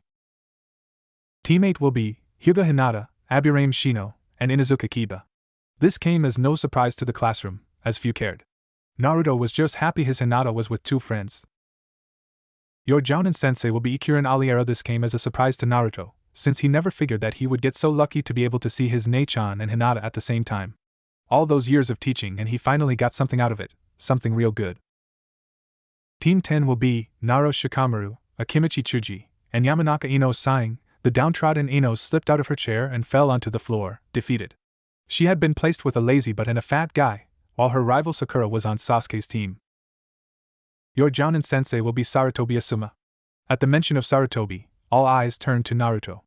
After quickly explaining their relation, Naruto was off the hook. Alira arrived only a few minutes later to pick up her team, and when they left, Naruto was off to see the Hokage. With Alira. Well, let's go find someplace quiet to talk, this won't take too long. Heading into an empty classroom, Alira and the rest of teammates sat down to talk. Well, if we're gonna be a team, we have to know about each other. Here, I'll start. My name is Alira Ikurin, and I am a Jounin of Konoha. I like ramen, kids, and learning more kenjutsu. I dislike egotists and perverts. My hobbies are listening to music, reading, and hanging out with my friends, particularly Naruto. My dreams for the future are to adopt a kid and be on par with one of the Mist's 7 swordsmen. Turning her attention to the Inuzuka, she said, "Hey Mutt, introduce yourself." Growling at the implied statement that he is a dog, he hastily started. My name is Inuzuka Kiba. I like reading manga, playing with Akamaru, and blushing. Kiba briefly examined Alira's body. On that day she was wearing a tight blue Jounin outfit with a green vest, and her sword lay beside her. She was crouching, and when his view reached her legs, they disappeared, and he was smacked over the head by a large fist. "Oh. What was that for?" he growled pitifully. "I said I didn't like perverts. Now keep your eyes off, I'm not a show for you," Alira said reproachfully. Then nodding to him, the beastly boy continued. "I dislike stuck-up girls like you." Another bop to the head. Taking a more respectful tone out of fear for his health, he once again continued. "I don't like people who make fun of others and those that insult my clan for its practices. My hobbies are playing with Akamaru, hanging out with friends, and learning new jutsus. My dream for the future is to become the head of my clan and help Naruto become Hokage and reform the clan system." So he's heard of Naruto's dream, eh? Interesting. Okay, now you in the coat. I am Abirame Shino. I like bugs. I dislike people who kill bugs. My hobby is learning my clan's bug techniques. My dreams for the future are to become head of my clan and creating new bug techniques. He spoke in a monotone voice, which slightly unnerved Alira. Great, a bug user. Bugs are gross. Well, at least he's supposed to be pretty good, at least he won't be problematic. Taking the initiative, the girl began to talk in a way that would be considered uncharacteristic of her just a few years ago. My name is Hyuga Hinata. I like Naruto-kun, practicing my taijutsu, and visiting with friends. I dislike arrogant people, and my clan because of the way it has separated me from my cousin. My hobbies are practicing the Juken and reading. My dreams for the future are fixing the Hyuga clan, and helping Naruto-kun. So he after a long pause and her growing blush, she turned away from the group. Sighing, Alira decided to just get this thing over with. Okay, now that we know each other, I suggest you go home and train, and make sure you get a good night's rest. Tomorrow, meet me at Training Ground 14 for your Genin test. Wait. I thought we already did the Genin test? We have the forehead protectors. Kiba yelled, much to the surprise of Hinata and Shino, who were both rubbing their injured ears. Kiba, you don't have to yell. She's right here, Shino stated in a surprisingly calm voice. Before Kiba could tell Shino off, Alira cut in. No, you passed the academy exam. That was to make sure you were ready for the Genin exam. This test is to see if you are good enough to become Genin. I must warn you though, this test has a 66% rate of failure. Only 9 of the rookies will pass this test, meaning only 3 teams. The rest of you will all be sent back to the academy. Meet me at the training ground at 9 a.m. sharp, and don't eat, you'd throw it all up anyway. With a wink, Alira picked up her sword key, strapped it to her back, and shunshined away. Splitting up, the 3 members of teammates said their good lucks and goodbyes, and went off to eat, train, or in Hinata's case, find Naruto. With Naruto. Nah? Aji-san, can I have my vest now? Naruto was bouncing up and down in the Hokage's office. Having waited patiently for half an hour for the old man, Naruto was beginning to lose patience. Oh JJ-san. Come on. You said I would get it today. Alright. Naruto, I'll just finish these later. Pushing the accursed paperwork off to the side, the Hokage turned his attention to the boy in front of him. Reaching into his desk, he pulled out the vest he had put there last night. Removing it from the desk and tossing it to Naruto, the young boy flung it on, smiling brilliantly, his teeth glinting in the morning sun. Now Naruto, you do lack experience. I know you've trained hard these last 8 years, and you could probably pass as a jounin with your skills, but to become a truly good shinobi, you need field experience, and to work in a team. Therefore, for the next 6 months you will be working with one of this year's teams. Tomorrow night I'll tell you what teams you can join out of the 3 that will pass. Then you can choose from them which one you would like to join. If Aliar Nachan's team passes, I'm with them. No question about that, the boy said with confidence. And they will pass. After all, I taught them, didn't I? The Hokage had to mask his laughter at that. Yes, Naruto had taught them some, but they had not learned from him entirely. You know, you were just an aide. An exceptional aide, but I think they learned from Iruka as well. That's another thing you can work on, being humble. Get too cocky and you'll lose every battle. Since I don't have anything else for you, you have today and tomorrow off. Now go train or something, brat, the Hokage told Naruto in a playful tone. Naruto frowned for a brief moment, but then it turned into his radiant smile. Thanks, Aji-san. Later. And with that, Naruto's shun shined out, leaving a Hokage, who was once again baffled at Naruto's skill. He'd never seen him use the shun-shin body flicker technique before. Leaving the tower, Naruto abruptly ran into just the person he was looking for. He was surprised that she had come, considering what happened during their chit-chat earlier. Flashback no jutsu, earlier that day. Hinata-chan, Nano, I was wondering if you'd come visit me at the Hokage Tea Tower today. You know, after why you meet up with your team? Naruto spoke in a low, nervous tone. Hinata looked somewhat flustered. She had never heard Naruto stutter before. The fact that he was blushing, even lightly, just confused her more. Oh, why yeah. Sure. Overeager to get started on the right foot, Naruto moved to hug her, but tripped. Falling, he grabbed onto something, anything for support. However, all he felt was something round and soft. Underneath him was Hinata, and he was holding her left in his left hand. Quickly getting up, he reached down, blushing furiously, he lifted her up. Muttering an apology, he turned away and sat on the desk again, eyes glued to the floor. Right then, before any more awkwardness could occur, Iruka walked in. It was as if he had timed it so that I couldn't say any more than that, Hinata thought, looking suspiciously at the blonde, with a blush on her face as well. End flashback. Naruto-kun. Why you wanted to speak with me? Ahem, yeah? Follow me? Nodding, she agreed. He led the way for them, walking for a good 5 minutes until they reached a secluded portion of the park near the Hokage Tower. They hadn't spoken a word, he just took her hand, which she blushed at, and led her on.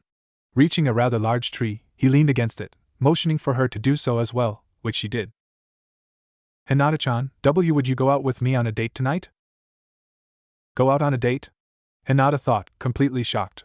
She blushed a deep red. She had been dreaming of this moment for many days now, and now that it had come, she didn't know what to say. She knew what she wanted to say, but her mouth complying and forming coherent words seemed beyond her. Reverting back to her shy girl watching from afar days, she simply nodded. Really? He asked, as if the nod was not a definite answer, and partially because he really didn't expect her to agree. Managing to make her mouth work, she spoke. Why yes. I'd love to. Great. I'll come by and pick you up at 5. Then hugging her briefly causing her to squeal, he made off for his apartment to get ready. Tonight would change his life. Trying to pull herself out of the puddle of happiness she had become, Hinata made her way back to her house. Brushing past her father still in a daze, she walked into her room, then yelled for the whole Hyuga household to hear yes. Then began to get ready for her date. Hinata was running frantically about her room. Her father had pushed her to train as soon as she got home, and now she only had half an hour to prepare for her date with Naruto. Why must I be so plain? I don't even have the time to look good. Hopping into the shower, she drenched herself with the warm water, washed her hair to silky perfection, and stepped out lightly in a pink robe which hugged her curves nicely. Moving over to the mirror, she slowly removed the robe, showing herself her body. She was not by any means ugly, and it had been a long time since she had cared much about her looks, but this was Naruto. This was the guy that meant the world to her, and damn it, she wanted to look good for him. Searching through her wardrobe, she found that she had mostly ninja clothes. It wasn't much of a surprise, even as the Hyuga heiress she hadn't attended that many events since she was considered weak in the eyes of her father. Her father, Hayashi, was already considering making her younger sister Hanabi the new heiress, since her Byakugan was stronger than Hinata's. However, this did mean Hinata actually was weak. With Naruto around, she felt like she could do anything, and performed much better than she did when fighting against her father. Just one more reason to look good for Naruto that night. Eventually, Hinata took out a small black dress which hugged her body and reached down halfway to her knees. This dress was a few years old, yet still fit pretty well despite the shortness and length, and it still looked brand new as it hadn't been worn very often. To compensate for the length issue, she took out a pair of light blue jeans and slipped them on. They were faded some, and not very formal, but Hinata suspected Naruto was probably gonna try to take her out for ramen. Though it wouldn't be very fancy, any dinner with Naruto was still good. Noticing she only had 5 minutes left until he arrived, she put on some lipstick, also hoping in her head that there could be a repeat of that kiss in the shower all those years ago. However, thinking of this nearly caused her to faint, so she pushed the thought out of her mind and decided to finish up and wait by the door for her prince to arrive. Hinata Hyuga had a date with Naruto. Naruto rushed home. Deciding to get in a little training, even though he didn't really need it, he produced 1,000 clones and sent them off to work on some of the harder Fujinjutsu theories on human sealing he had found. This area hadn't had a specialist since the Konoha/Iwa war when the last master disappeared in the combat. What was hard for Naruto to understand was why this field of knowledge had been abandoned. It was clearly very powerful, if difficult to use, and with enough experience, such seals could be used in combat. So be able to beat an enemy ninja with just a touch and some chakra, well, a lot of chakra, Naruto found he could seal away enemies rather than fight them. It seemed perfect, if only there was a quick way to do it. Pushing the thoughts out of his mind, he created 2 more Kage Bunshin, put stamina seals on them, and went outside to spar. Having perfected his dance of the 9-tailed fox, Naruto was now just working on his speed. Naruto had long since started using gravity and weight seals, and when they were all released, Naruto could match Mado Guy's speed. However, if Guy were to start opening the gates, Naruto would become quickly overwhelmed. Still, this did not deter Naruto from training. Increasing his gravity seals by 1 more times gravity, bringing it up to 25 times normal, and bringing the weights on his ankles and fists up to 300 pounds each, from 250 each, Naruto began his training once again. At 4 p.m. Beaten, cut, and tired, Naruto dispelled his stamina seal-enhanced clones, and went inside to take a long, hot shower. By the time Naruto finished his shower, all his cuts and bruises had healed, which would have surprised most people, but Naruto was just used to it.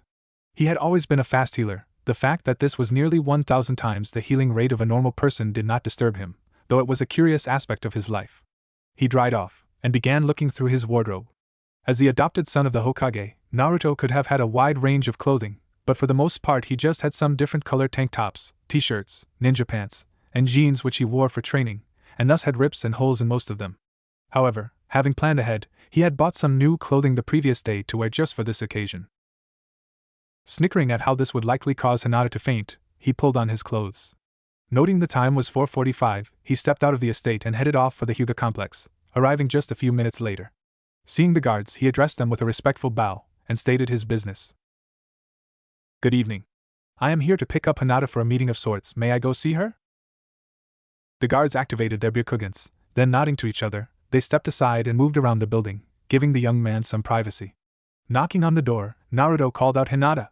A few moments later, the door was pushed open by a shy girl his height, with white eyes, who couldn't possibly be Hinata. She was wearing a short black dress with jeans underneath which hugged her hips, showing off her feminine body. The dress was tight around both the waist and chest, indicating that it was likely fairly old, but Naruto greatly appreciated it nonetheless. Scanning her body, he noticed she was wearing normal sandals instead of her ninja ones, and that her toenails were a pretty pink color. Her eyes making their way up her gorgeous figure again, he noticed her hair which looked incredibly soft, and the blush that was breaking onto her cheeks. Hinata didn't think she could believe her eyes either. She was almost tempted to activate her Byakugan to make sure it wasn't a henge, but didn't because she had felt the guard's chakra spikes earlier which indicated they had already checked. The man standing before her looked almost as if he was sculpted from stone. She noticed he was taller than her by an inch or two, putting him at roughly 5 feet 2 inches, fairly tall for their age. His hair was golden, as if the sun had created it from its rays, and was short but growing longer, spiky and flowing down the back of his neck. He also had odd whisker-mark scars on his face, which made him look cute, yet wild at the same time. Scanning up and down his body, she took in his figure. He was wearing a tight black muscle shirt, with a white dress shirt over it, unbuttoned. It was mildly formal, and looked pretty darn good on him. She could even see his muscles underneath his shirt, and the way that every time he took a breath it seemed like the shirt would simply burst to pieces. He also had on light blue faded jeans, coming down to his feet, on which he wore gray sneakers with orange lines coursing around the edges. Hinata then felt a light tap on her shoulder, and looked up in surprise and embarrassment at being caught eyeing him. However, he washed all embarrassment from her when he spoke. "Hinata, you're beautiful." "Thanks, Naruto-kun. You are handsome as well." Looking down at her, he reached under her chin and moved her face up to see his own. Thinking he was going to kiss her, she complied, but only saw that he was wearing a brilliant smile, and not moving her forward. "Come on, Hinata-chan, let's go. We don't want to be late for the movie." Once again complying without a word, they made their way towards the theaters, engaging in small talk about jutsus and Aliera since she was now her sensei. 2 hours later. The date was going well for the two kids. The movie hadn't been great, but they were more focused on having fun and what was going on between them. Several times during the movie, Naruto and Hinata's hands had met in the popcorn bag, and soon they just left their hands above it, holding one another's hands and enjoying the softness. Once it ended, the two left the theater, and Naruto was soon leading Hinata wordlessly off to Ichiraku. Wondering what was going on, Hinata was tempted to ask, but not tempted enough to speak because then he might let go of her hand. Reaching Ichiraku, Naruto turned to Hinata. I figured you weren't all that full from just the popcorn and soda, so I thought we could. I'd love to have ramen, Naruto. Come on. Playfully moving ahead of him, Naruto had to jog to catch up and they both soon entered the ramen bar. A large miso for me, Naruto shouted to the back. They were the only ones there, and their privacy would be respected, unless. And a large shrimp for me, please, Hinata chimed in. Noticing the second voice, Tuchi came out of the back and saw the couple. Though Hinata had been there with Naruto before, that was during the day, and neither had been in such nice clothing. Eyeing Naruto with a mischievous glint in her eyes, she said, It will be only a few moments, we wouldn't want to keep our favorite customer or his girlfriend waiting. Hinata blushed at the girlfriend comment and looked away and down, attempting to hide it. However, it was to no avail. Naruto caught sight of the blush as well, and sputtering from the comment, he turned to Ayam to respond. Ayam-chan. It's just our first date, give me a break. Giving a fake sigh at the comment, Ayam turned away for a brief moment, then head to the back room. She returned a minute later with 2 steaming bowls of ramen, only to find the odd couple doing something she would have never dreamed of. Hinata had just reached over and kissed Naruto on the cheek, then whispered in his ear. She couldn't hear it, but Naruto certainly had.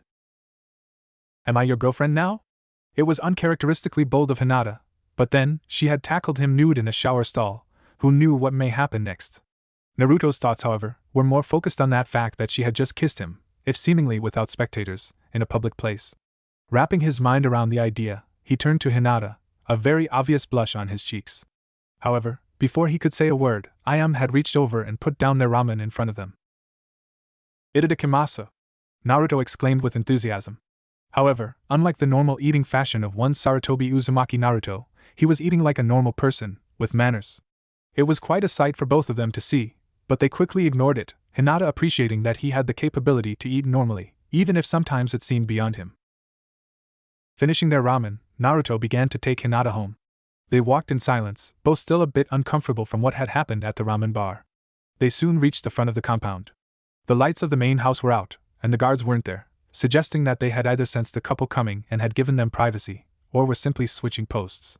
Either way, it created a perfect situation for Hinata, who decided to use the opportunity. Turning to Naruto, she looked up at him, and a blush formed. Ano, Naruto, are you okay with being, my boyfriend? Immediately blushing even further, the young blonde looked down at her. He told her close your eyes obediently. She did so, and soon felt him grasp her around the waist. He leaned in, ever so slowly, and pressed his lips to Hinata's. Feeling his soft lips, she was surprised, but only briefly. She began to kiss back, the heat between them rising. Soon, she felt a tongue running along her lower lip. He was simply begging for entrance, and not willing to deny him, she opened her mouth. Soon, they were locked in a deep kiss, either willing to let go, until they broke away 5 minutes later, gasping for breath. Does that answer your question? Smiling, she reached up and whispered in his ear, thank you, then kissed him on the cheek and walked inside. She was soon laying on her bed, thinking briefly. It can only get better was her final thought, before drifting into a deep, blissful night of sleep. Just like her, in his bed a few miles away, Naruto smiled at thoughts of Hinata, and fell asleep. Hinata woke up late the next morning, at 8 a.m. She had had an excellent night's sleep, and woke up remembering the soft caress of Naruto's lips. The warm feeling of his tongue brushing against hers.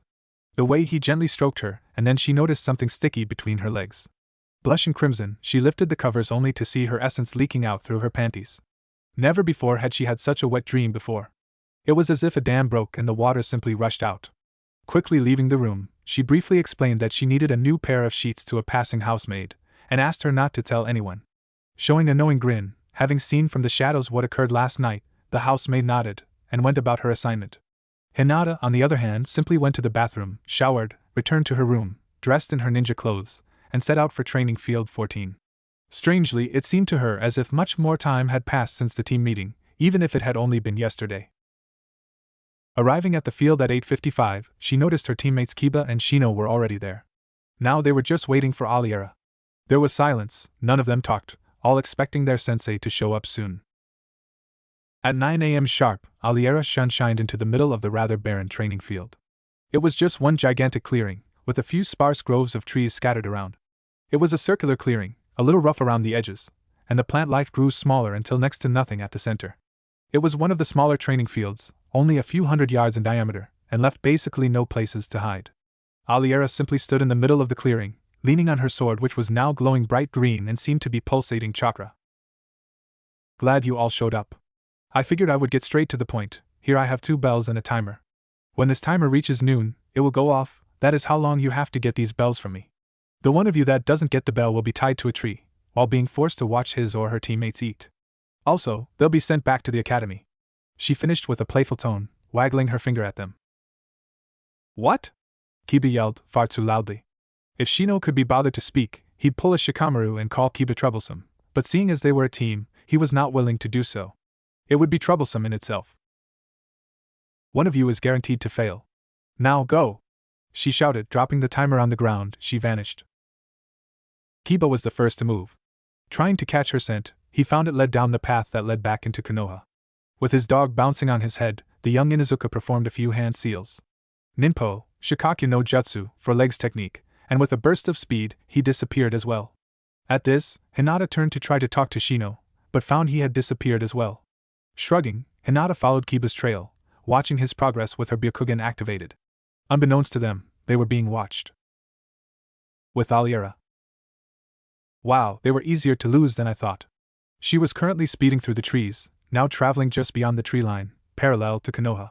With a team made for tracking, I'll have to at least make it a bit difficult. And with this thought, the 20-year-old, brown-haired, beautiful Kunoichi broke up from the tree line, hinged into a civilian, and began to mix with the smells of the street. It had only been 10 minutes, 2 hours, 50 minutes left until her team passed or failed. With Kiba. Having found the spot where Aliera must have been just a few moments ago, he looked around, confused. The smells of Konoha made it hard to find Aliera specifically. Noticing a minute ago, he decided to stop moving and wait for her.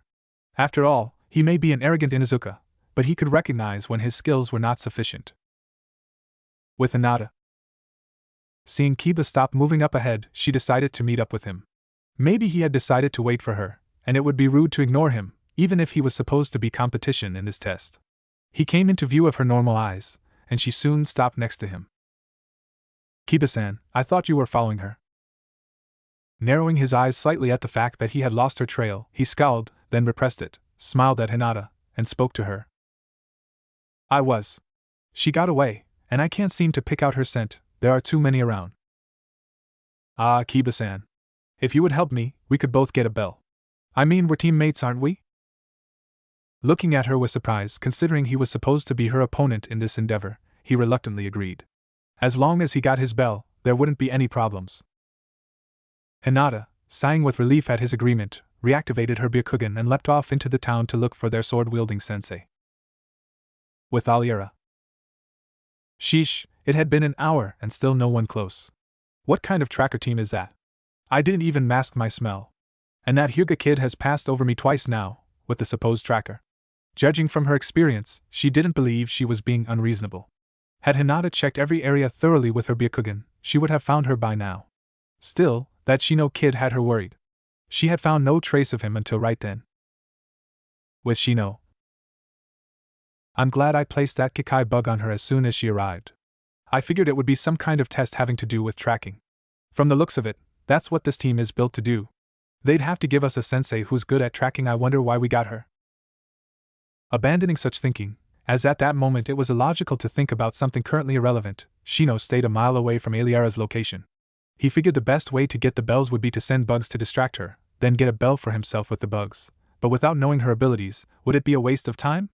Dwelling on this lack of information, he decided to keep observing until his teammates engaged her, so that he could know something of her abilities. With Kiba and Hinata. Kiba-san, I've found her. She's a few hundred feet to our left, standing by that fruit stand. She's eating an apple, can you see her? The woman in the red dress?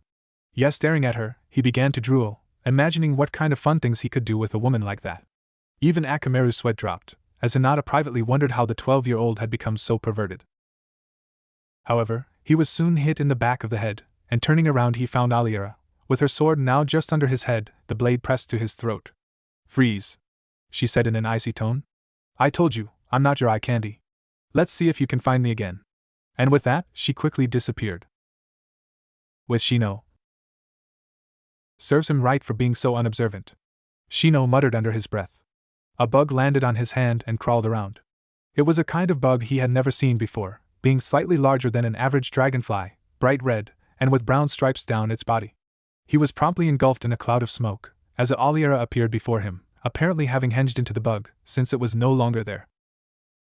Seems you need to be more observant as well, she stated, then placed the Kikai bug he'd had on her back onto his hand, and shined off, back to the training ground. With Aliera. Well, their tracking skills are good, but how are they at fighting? Smirking, the young jounin sheathed her sword, and got into a basic fighter's stance, as the first of the three arrived, Shino. Well, I am impressed by your intellect, but it will take more than that to get these bells from me. Not showing any emotion, the Aburame merely nodded, and charged, throwing kunai at the jounin. Dodging, she announced to him first lesson, taijutsu, then, with speed the genin could barely follow, Aliera rushed past him, tripping him with her left foot. Then, spinning on her heel, she used the momentum to hurl a punch into the genin's back, sending him flying off to where she had been, just moments earlier. With surprising agility, Shino righted himself and landed on his feet. Grimacing at the pain, he took up his stance again. Moving through hand seals at an average speed, a clone appeared next to him. Both he and the clone rushed to jounin, taking either side of her. When they got close, Aliera ducked backwards into a bridge, spun on her hands, and kicked both the original and the clone in the face, only for both to explode into clouds of bugs. Quickly pulsing chakra from her sword, the jounin sent a wave of green light off to her right, which the bugs promptly followed, before returning to their master, who charged. Breaking out of her spin, Aliera jumped straight at the genin, only to disappear and reappear behind him, chopping him in the back of the neck and knocking him out cold for at least an hour. There was about half an hour left on the timer. Next, both the Inuzuka and Hyuga arrived, only to see Shino dying from mortal wounds, knives driven into his body and a sword through his back. Standing atop the broken young genin was Aliera, chuckling at the sight of their odd faces. However, Hinata quickly noticed something was wrong, and activating her Byakugan, she saw through the genjutsu. Sending a chakra pulse into Kiba, he broke it as well.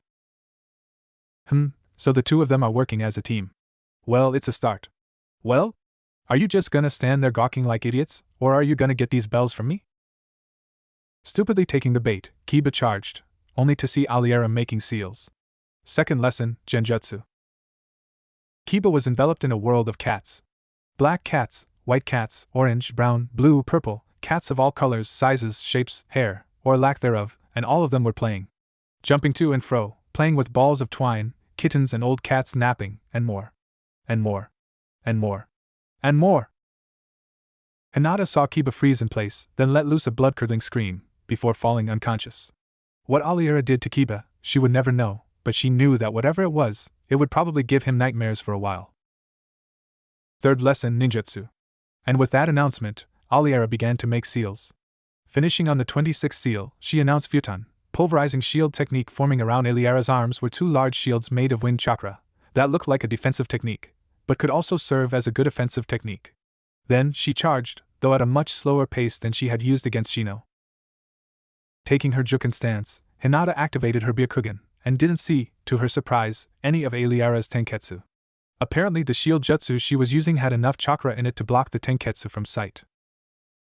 Aliera noticed that Hinata had not used the jutsu, and decided to take the offensive. Jumping high into the air, she began to spin at massive speeds, the shields around her turning her into a human buzzsaw. Dodging swiftly out of the way, Hinata watched Aliera touch the ground, only to create a large crater, and bounce up into the air again. Hinata only had the basic academy jutsus, and a few small ones that Naruto had taught her. However, thinking about Naruto, Hinata got an idea. An inventive idea. Creating several seals, the young Hyuga cried out Katan, fireball jutsu, and the small flame rushed at Aliera. Not being able to dodge easily while in the air, Aliera was engulfed by flame which intensified due to the wind chakra in the air around her.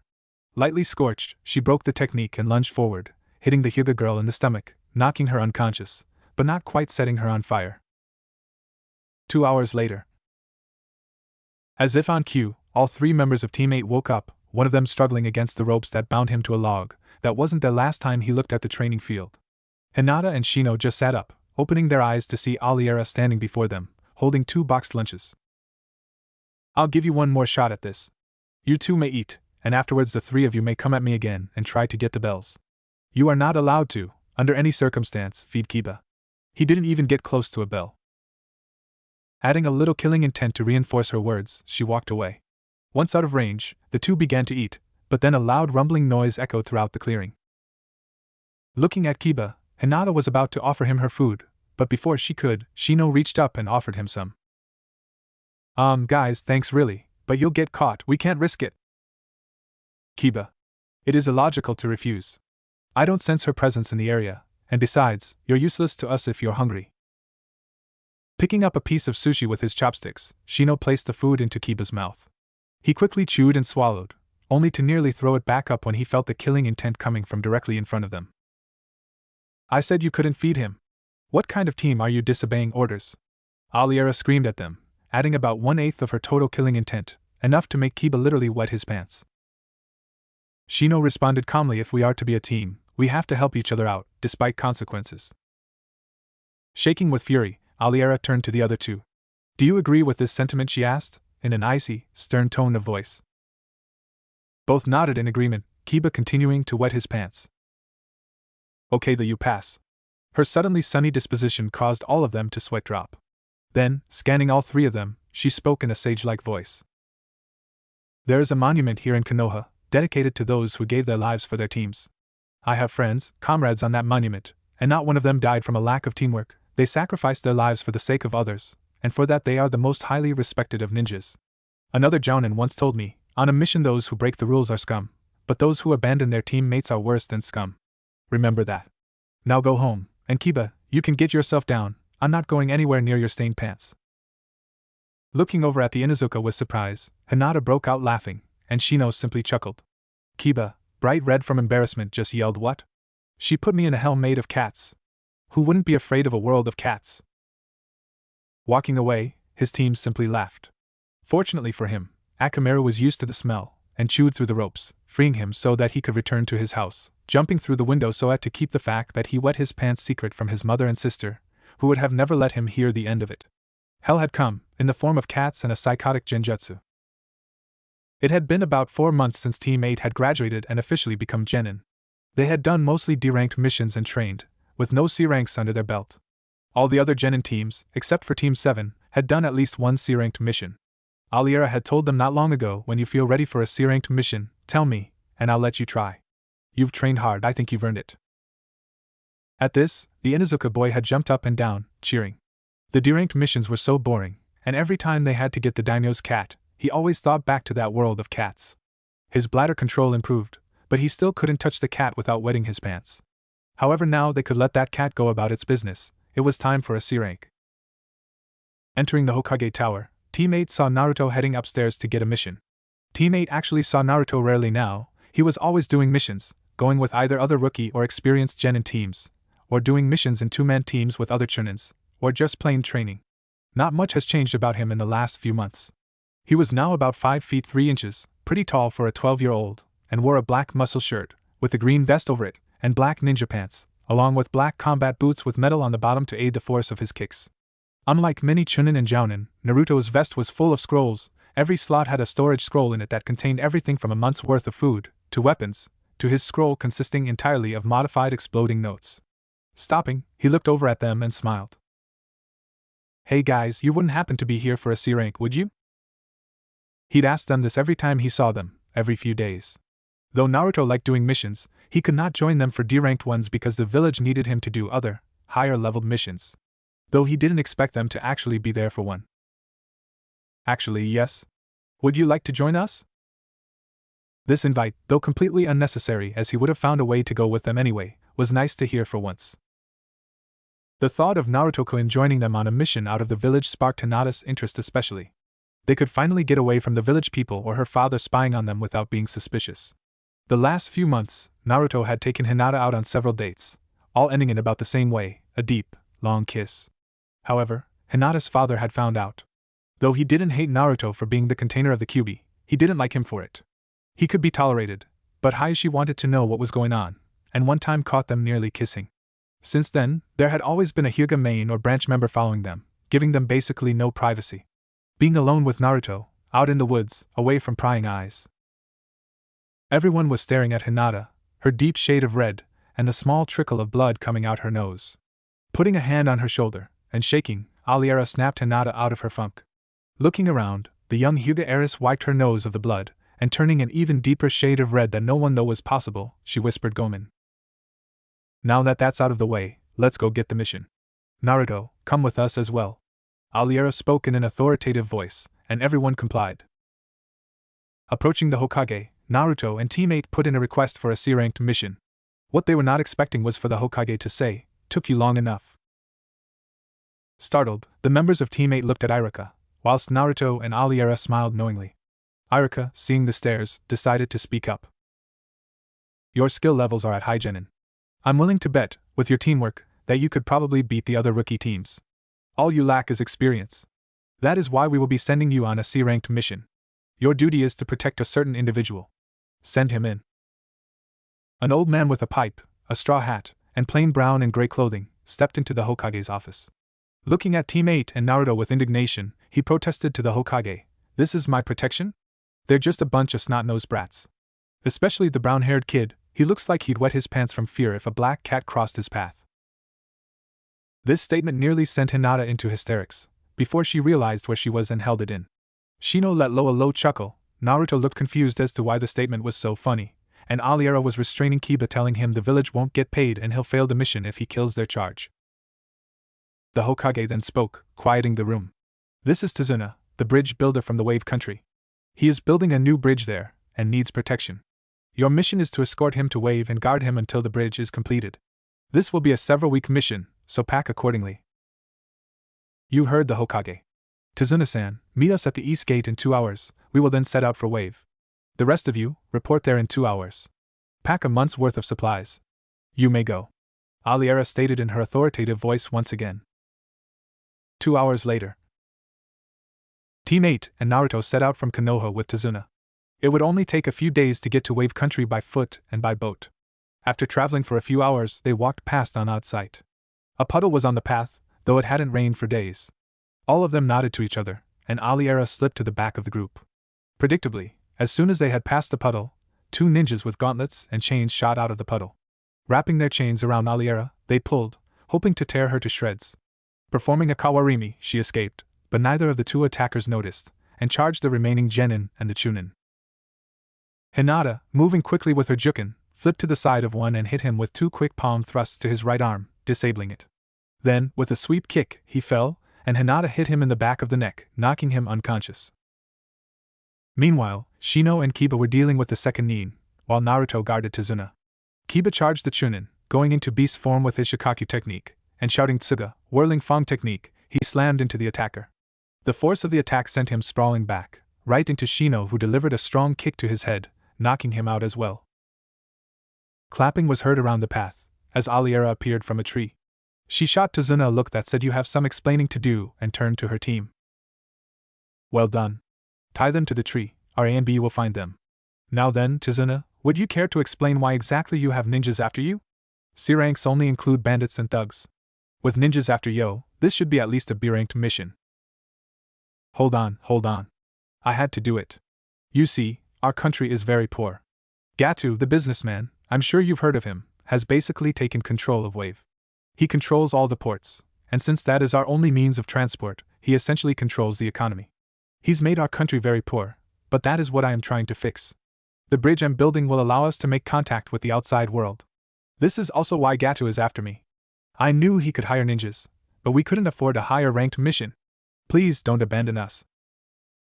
Thinking it over, Aliera turned to her team. This mission will likely be an A rank. Considering those ninjas failed, Gatu will probably hire more.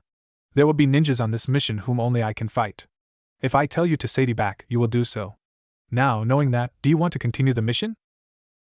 Her answer was several eager nods, excluding Naruto, who had a look of concern, but nodded as well. Tazuna-san, we will complete the mission, on one condition. When your village gets the money to pay us, you will pay full price. Nodding happily, Tazuna got up once again, and they set off. A few hours of traveling later. Shino had just thrown a kunai into the bushes, stating he had seen something there. However, upon closer inspection, there was only one white rabbit. Naruto's intellect kicking in, he realized that at this time of year, that kind of rabbit would be brown, so as to camouflage itself. Not taking much more notice, they continued, but only moments later they found themselves walking through a thick cloud of mist. Aliera, sensing chakra in the mist, was on guard. Then, sensing something flying towards them, shouted for all to hear, "Duck!" Reacting quickly, Team 8 ducked down, and Naruto tackled Tazuna to the ground, just as a gigantic sword flew by, where their heads had been seconds before. The mist quickly cleared, and the sword was to be seen sticking out of a tree, with a man standing upon it. Standing about 6 feet tall, he had short spiky black hair, a kiri headband, and a mask of bandages covering the lower half of his face. He was wearing no shirt, but had camo wristbands on his forearms. He was also wearing the most ridiculous striped blue pants, and matching camo leg warmers. All in all, he looked pretty ridiculous, and Naruto would have laughed if not for the killing intent the man was releasing. Then Aliera's voice cut through the silence. "Momochi Zabuza, demon of the hidden mist. Ah, I see you recognize me. That is quite an honor coming from Pathfinder Aliera." Wait, Pathfinder Aliera? All the genin made double takes, looking at their sensei. She was known around the world as the greatest tracker of all time, and was also known for her blade, a sword which could supposedly steal people's souls with but a scratch. It was a weapon feared even by some of the 7 swordsmen, and would only allow her to use it, as it was bound to her soul as well. Unfortunately for them, Zabuza was not one of the ones who feared the sword. "I am sorry that I must cut this meeting short, but you see, I have to kill that man. Kirigakyu no Jutsu, hidden mist technique." A mist, much thicker than the previous one, surrounded them all very, very quickly. Then, a burst of killing intent assaulted them from all sides. Heart, liver, lungs. By the time he'd finished speaking, the killing intent was so great you could practically hear Shino's bugs shaking in fear. Aliera and Naruto, however, were not affected nearly as badly. Both of them had killed before. Aliera had had worse killing intents directed at her. And now he dies. In a flash of movement, Zabuza was in front of Tazuna. Inside the ring the genin had formed around the bridge builder for his protection. Swinging his sword down, he was intercepted by Aliera, who stuck her sword straight through it, only to have it burst into water. "Mizu Bunshin, water clones," Aliera muttered. Releasing a pulse of green chakra from her sword, the mist cleared. Then, rushing at a surprised Zabuza, the two engaged in a fierce kenjutsu fight. Moving her sword up quickly, she attempted to slash across his chest. Zabuza sidestepped the strike, and spun around in a full circle, very quickly, forcing Aliera to move away. Charging at her, releasing the spin, Zabuza attempted to slash her legs out from under her, but she jumped. However, in doing this, she accidentally let her sword drop down, and it was batted away by the mighty head-cleaving sword. Leaping away, she whispered a chant to herself, making many, many hand seals. From the great sea of Amorphia, we plunge down into the depths of life. We seek out love, hate, our being, but in the end, we all come back to Amorphia. The plasma of life, we are nothing more than a river, flowing from the great sea.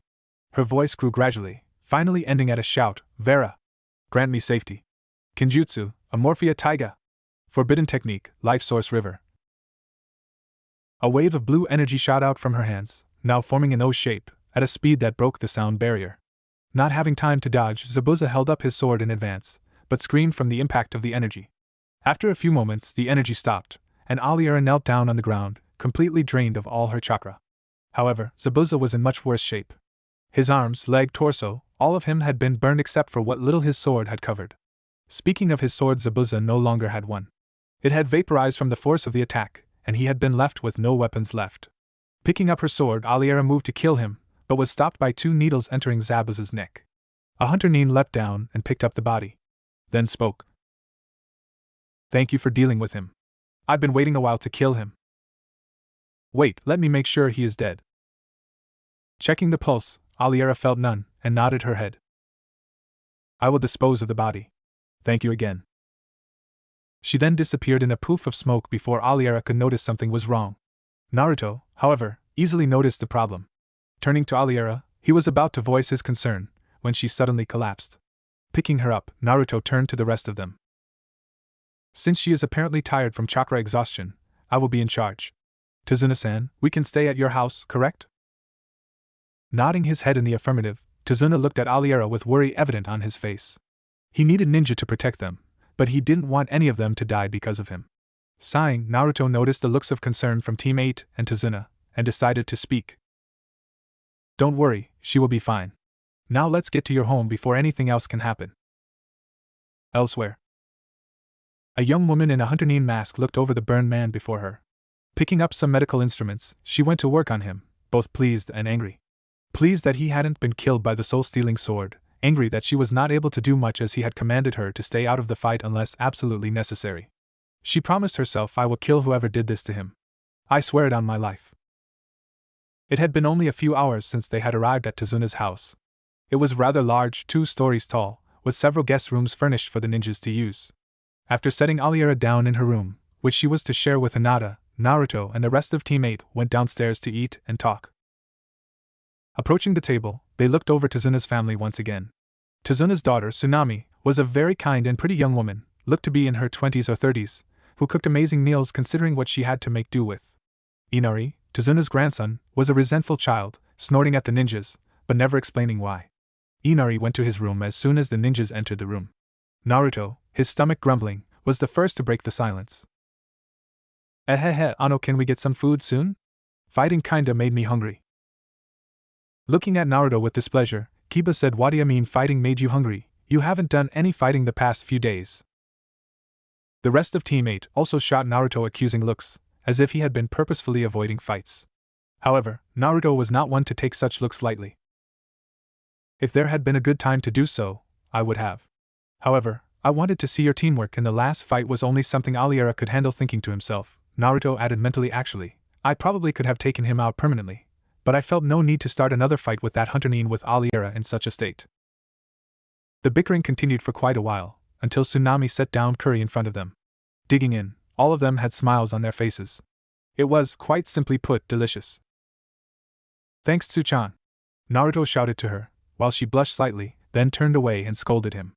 Don't talk with your mouth full. Of course, the blush did not go unnoticed by one ninja, however she had tried to hide it. Kiba, ever the young lecher, spoke up in his I'm an innocent little boy voice. Tsunami-chan? Can I get seconds? Of course.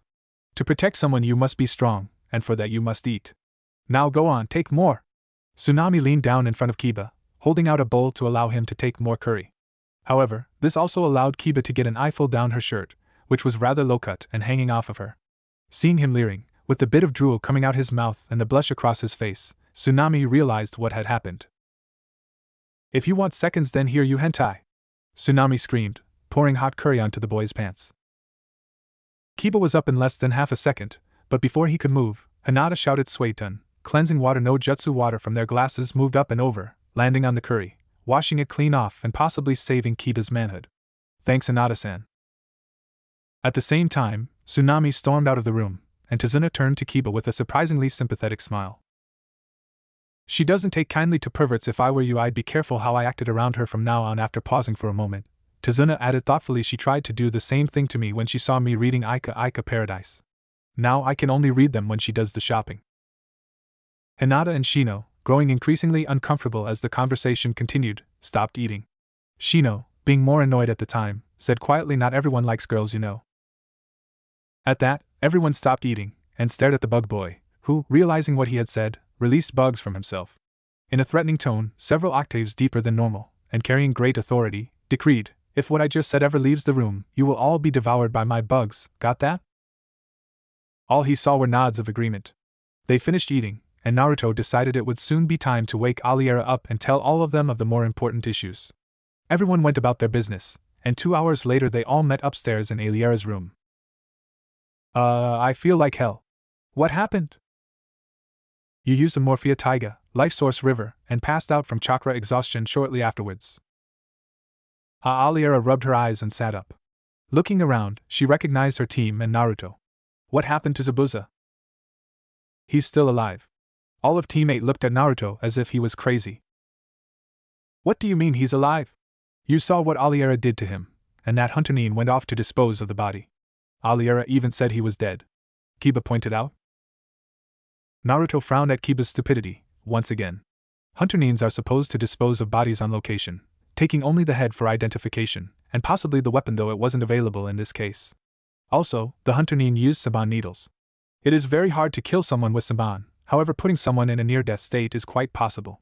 Given the burns and his need to replace his weapon, Zabuza will probably be able to attack Tazuna again in about a week. Aliera, do you agree with my assessment? Aliera nodded, then said that jutsu took a lot out of me. I won't be up until I can fix my chakra coils again and restore my chakra. Did you bring me my sword?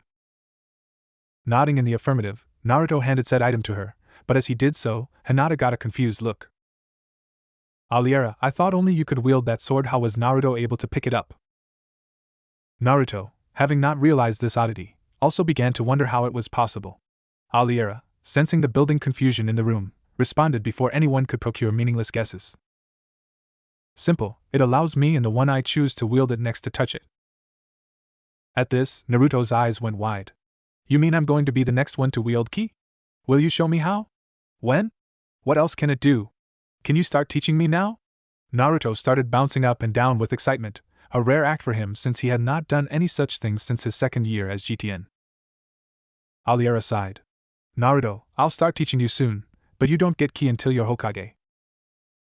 Looking down in defeat, Naruto returned to the matter at hand. So wait, Aliera, will you be up in time? No, not likely, but we can't return to Konoha in the condition I'm in, nor any of you travel back alone. You could be targeted by Gato. We're just going to have to stay here. Naruto, train them, and train yourself. In a week, you must be able to defeat Zabuza. All of them looked shocked, but quickly resigned to their fate.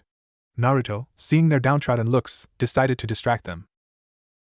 We can do this. Come on, all of you, we have to train. In the woods, 15 minutes later. Speaking in an authoritative voice, Naruto addressed Team 8. Now I know you are all strong, and our teamwork is good.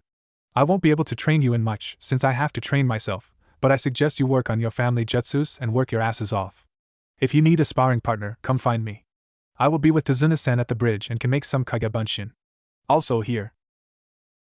Naruto reached into one of his scroll holders, and pulling out a tiny scroll. Opening it, he unsealed a very large scroll. Opening that scroll, he looked it over, then turned to the team. Look at this. They complied, and saw the scroll was labeled, in order, with the kanji for basic, advanced, and master.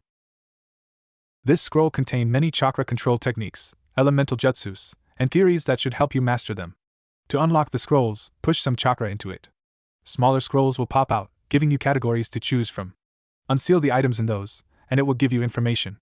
To reseal them, make these 3 seals, showing them the seals.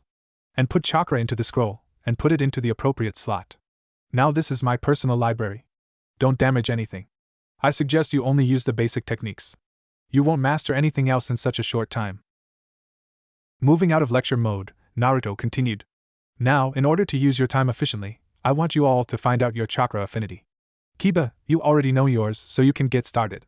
Shino, come here and push some chakra into this. Holding up a card, he handed it to the bug user. Channeling some chakra into the card, it suddenly crumbled. Naruto, quite surprised by this revelation, exclaimed, a lightning type now, that's unusual. I'm not sure how exactly this works, Shino. Are you bugs an extension of your chakra, or will you be turned into a human bug zapper? Curious and annoyed at Naruto's apparent interest in his clan, Shino elaborated.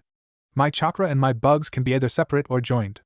If they were always joined, what kind of ninja would I be? I would need bugs to do a henge.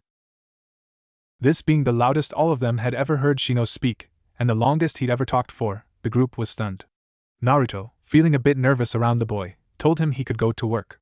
However, not long afterwards, Naruto heard Kiba mutter maybe coming out of the closet loosen him up a bit. Needless to say, that night Kiba would wake up with many, many bugs in his sleeping bag. Hina-chan, Simir. Shyly walking over, happy once again to be relatively alone with Naruto, she looked both ways until she was sure both Kiba and Shino were busy. Then, she calmly reached up and enveloped Naruto's lips in a long, hard kiss. Lapping against his bottom lip, asking for entrance, they opened their mouths. Pressing herself to him, Naruto wrapped his arms around her, pulling her tightly against himself. Closing their eyes, they continued. A few minutes later, they broke away from each other, only to hear the lack of training going on. Looking around, they saw Kiba with his jaw on the ground, and Shino with his nose in his jacket, scowling. This wasn't his idea of a show. Naruto was the first to break the silence again. What, you've never seen two people kiss before? Naruto asked incredulously. Kiba simply snorted, and looked back to his scroll. Naruto held out a card to Hinata, who channeled some chakra into it. The card became wet, which was really no surprise since she had already learned a few water jutsus pretty easily. Okay, you all know your affinities. Now get to work. Poofing away before they could ask any more questions, Naruto left his personal library behind and accompanied Tazuna to the bridge. 4 days later. 1,000 Narutos could be seen in an open field early in the morning not far from a bridge, training on a very odd technique. However, suddenly, all but one disappeared. The single remaining clone picked up a leaf, which promptly disappeared from sight entirely, as if it had never been there. Not far away, at a bridge, there could be heard a boy, no older than 13, yelling something about goddamn frickin' headaches. Not far away from where the clones had been, a boy surrounded by bugs lit himself with some kind of burst of light. A boy with a dog could be seen cutting up the ground by pointing his hands at it, and a girl was nowhere to be found.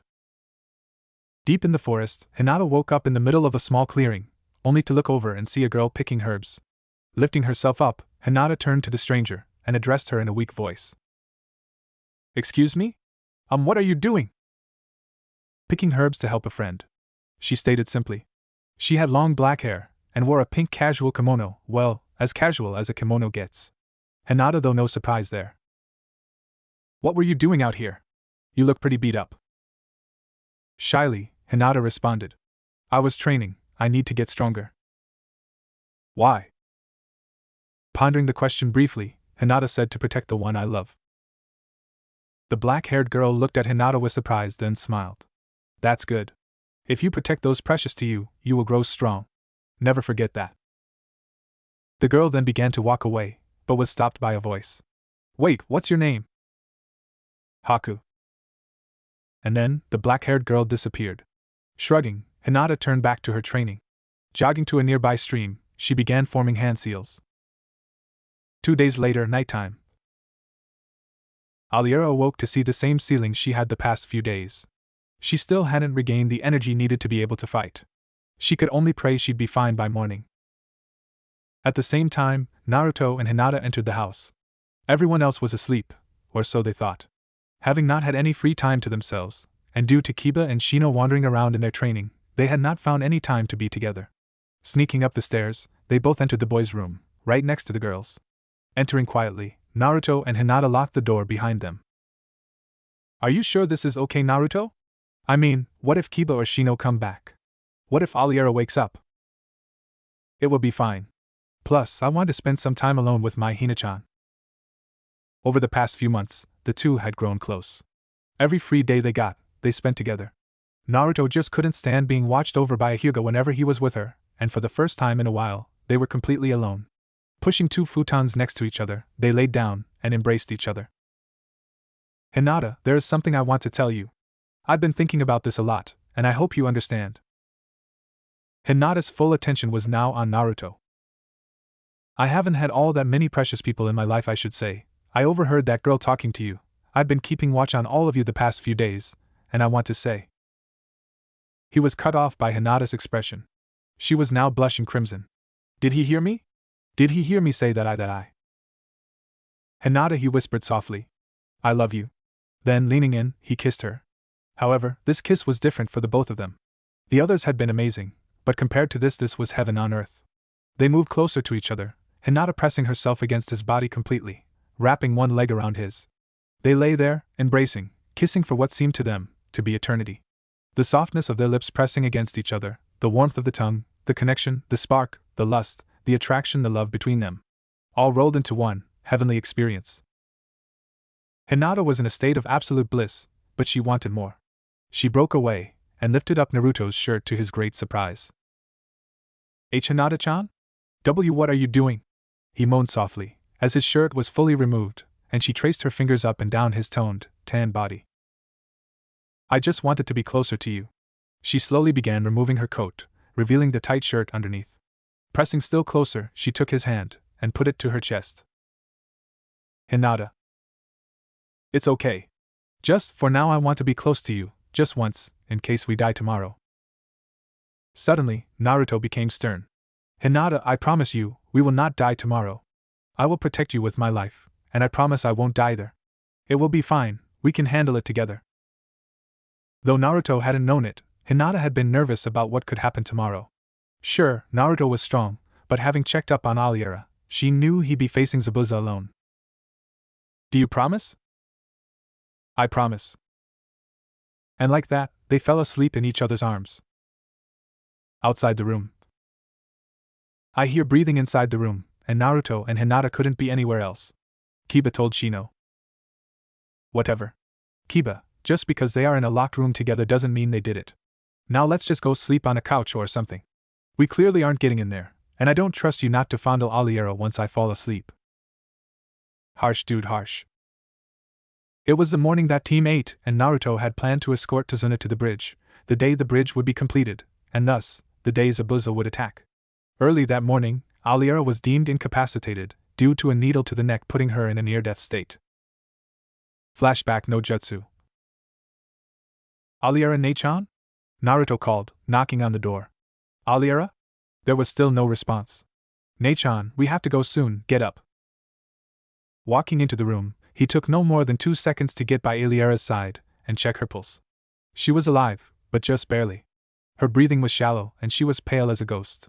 A small Saban needle, very much like the ones that killed Zabuza, stuck out from her neck. Pulling it out quickly, Naruto used some of his chakra to heal the wound and stabilize her. However, with what little medical knowledge he knew, that was the most he could manage.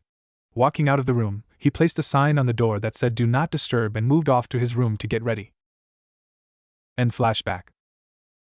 Hinata, Shino, Kiba. Aliera is not fit to fight yet, we must do this alone. I don't want any of you to engage Zabuza. He will likely have that hunter Nin with him. Do not be fooled, he or she is a fake. Your job will be to defeat the Nin and defend Tazuna. I'll deal with Zabuza. Nodding, they looked at Naruto shakily, wondering what he could ever hope to do against such a foe, but kept silent. This was not the time to question him. Setting off with Tazuna, they walked to the bridge. Arriving there half an hour later, they looked around. It was a massacre.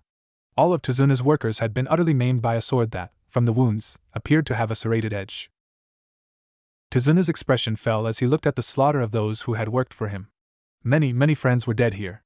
I swear on my life that I will finish the bridge, so that your sacrifice will not be in vain. We must look for survivors. Let's go. Wait, where's Kiba? The group looked around, but the Inuzuka was nowhere to be found. Elsewhere. I can't believe I forgot my equipment pouch. Stupid Kiba. Stupid, stupid, stupid. Looking around, the young Inuzuka saw something which caught his eye. There were scratch marks, likely from a sword, marking the path. They were headed in the direction of Tazuna's house. Crap, gotta hurry. With that, he quickened his pace, and soon arrived to see a sight he'd never wanted to see. Earlier, Inari looked to where his mother was being held. He had never felt so helpless in his entire life, but he thought back to what he had been told by that wet dog kid earlier. Flashback no jutsu. You stupid mutt. No matter how hard you try, you cannot beat Gata's men. The weak lose against the strong, just like my father. He was a great man, he tried to protect the village with his own hands, but he couldn't stand up to them. What make you think you can? I lost my father, a great man of wave. How could a foreign happy-go-lucky douche like you help? You'll just die. They were in his room, but Inari soon broke into tears, and started to leave. However, he felt a hand on his shoulder, stopping him. Turning around, he saw the boy's face was surprisingly sympathetic. I have never met my father. I'm the clan screw-up. I'm not like Naruto, or Aliera, and I'm willing to admit I'm not as strong, but I keep trying. A screw-up is only a screw-up if he decides to stay one. I am going to work hard. I am going to be the greatest Inuzuka ever, a clan head, even without my father. You know why? Because running away from problems isn't my thing. I'm not gonna cry and run away from all this. If I protect those close to me, those precious to be with these 2 arms, I will be strong, and you, if you stop running away, you will be strong too. Like déjà vu, Inari was struck by this boy's similarity to his father. They had said the same thing with these 2 arms with these 2 arms. Thank you, Kiba-san. I won't run away anymore.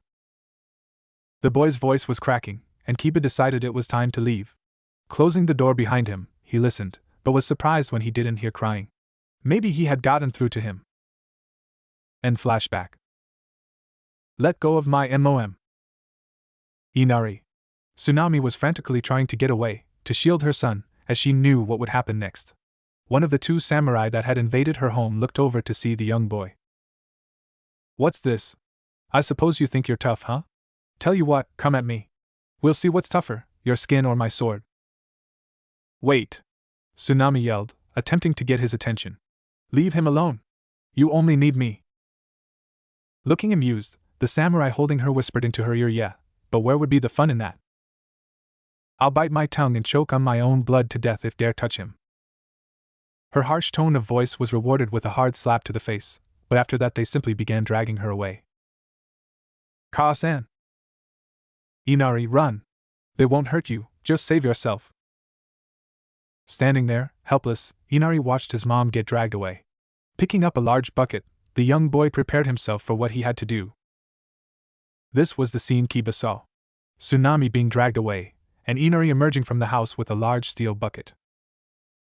Ah man, gotta do something fast. They don't look like ninja, one solid attack should do it. Jumping down from his branch, he made sure they hadn't seen him, and said quietly, Jujin Bunshin no Jutsu. Beast clone technique. Akamaru and Kiba, now a pair of beastly-looking Kibas, both began making seals. Shikaku no Jutsu, for legs technique. Suddenly, the power of the two increased by a lot. Making a few final seals, they both whispered / barked Doton, rippling earth no Jutsu. The samurai felt the ground shaking beneath them, an odd occurrence since there had never been earthquakes in Wave Country.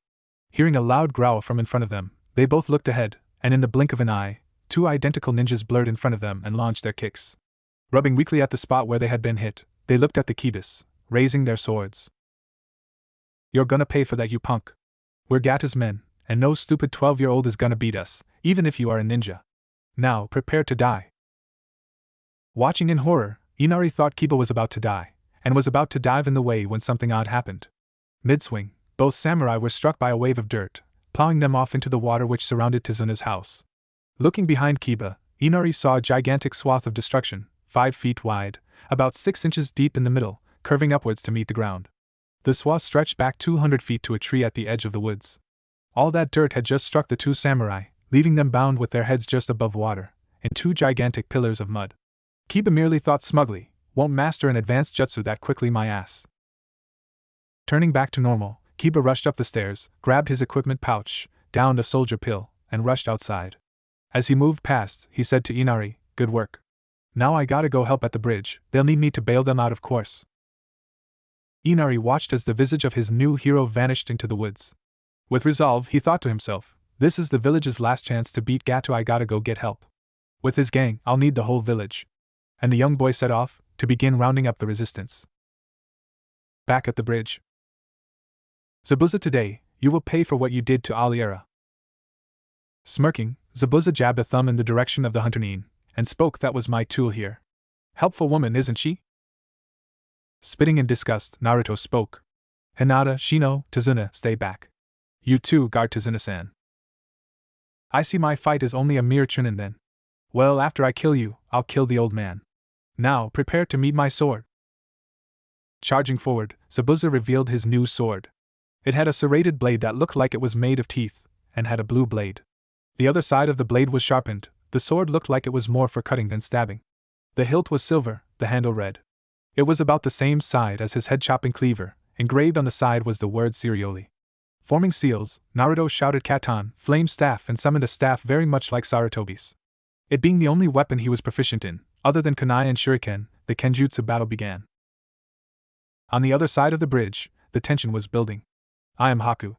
I figured I would tell you the name of your killer so you may die with peace of mind. Now let's begin. Pulling out several Saban needles, she threw them at Hinata, Shino, and Tazuna.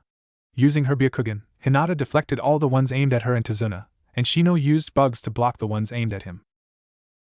Hinata, guard Tazuna, I will deal with her. Hi. Tazuna, get behind me. Complying, he moved so that she could guard him easily, and they began watching the fight. With Shino and Haku. Protecting the girl, eh? Well, such chivalry will lead to your death. You will die. Taking out several Saban needles, she hurled them, but they were once again blocked by the bug swarm.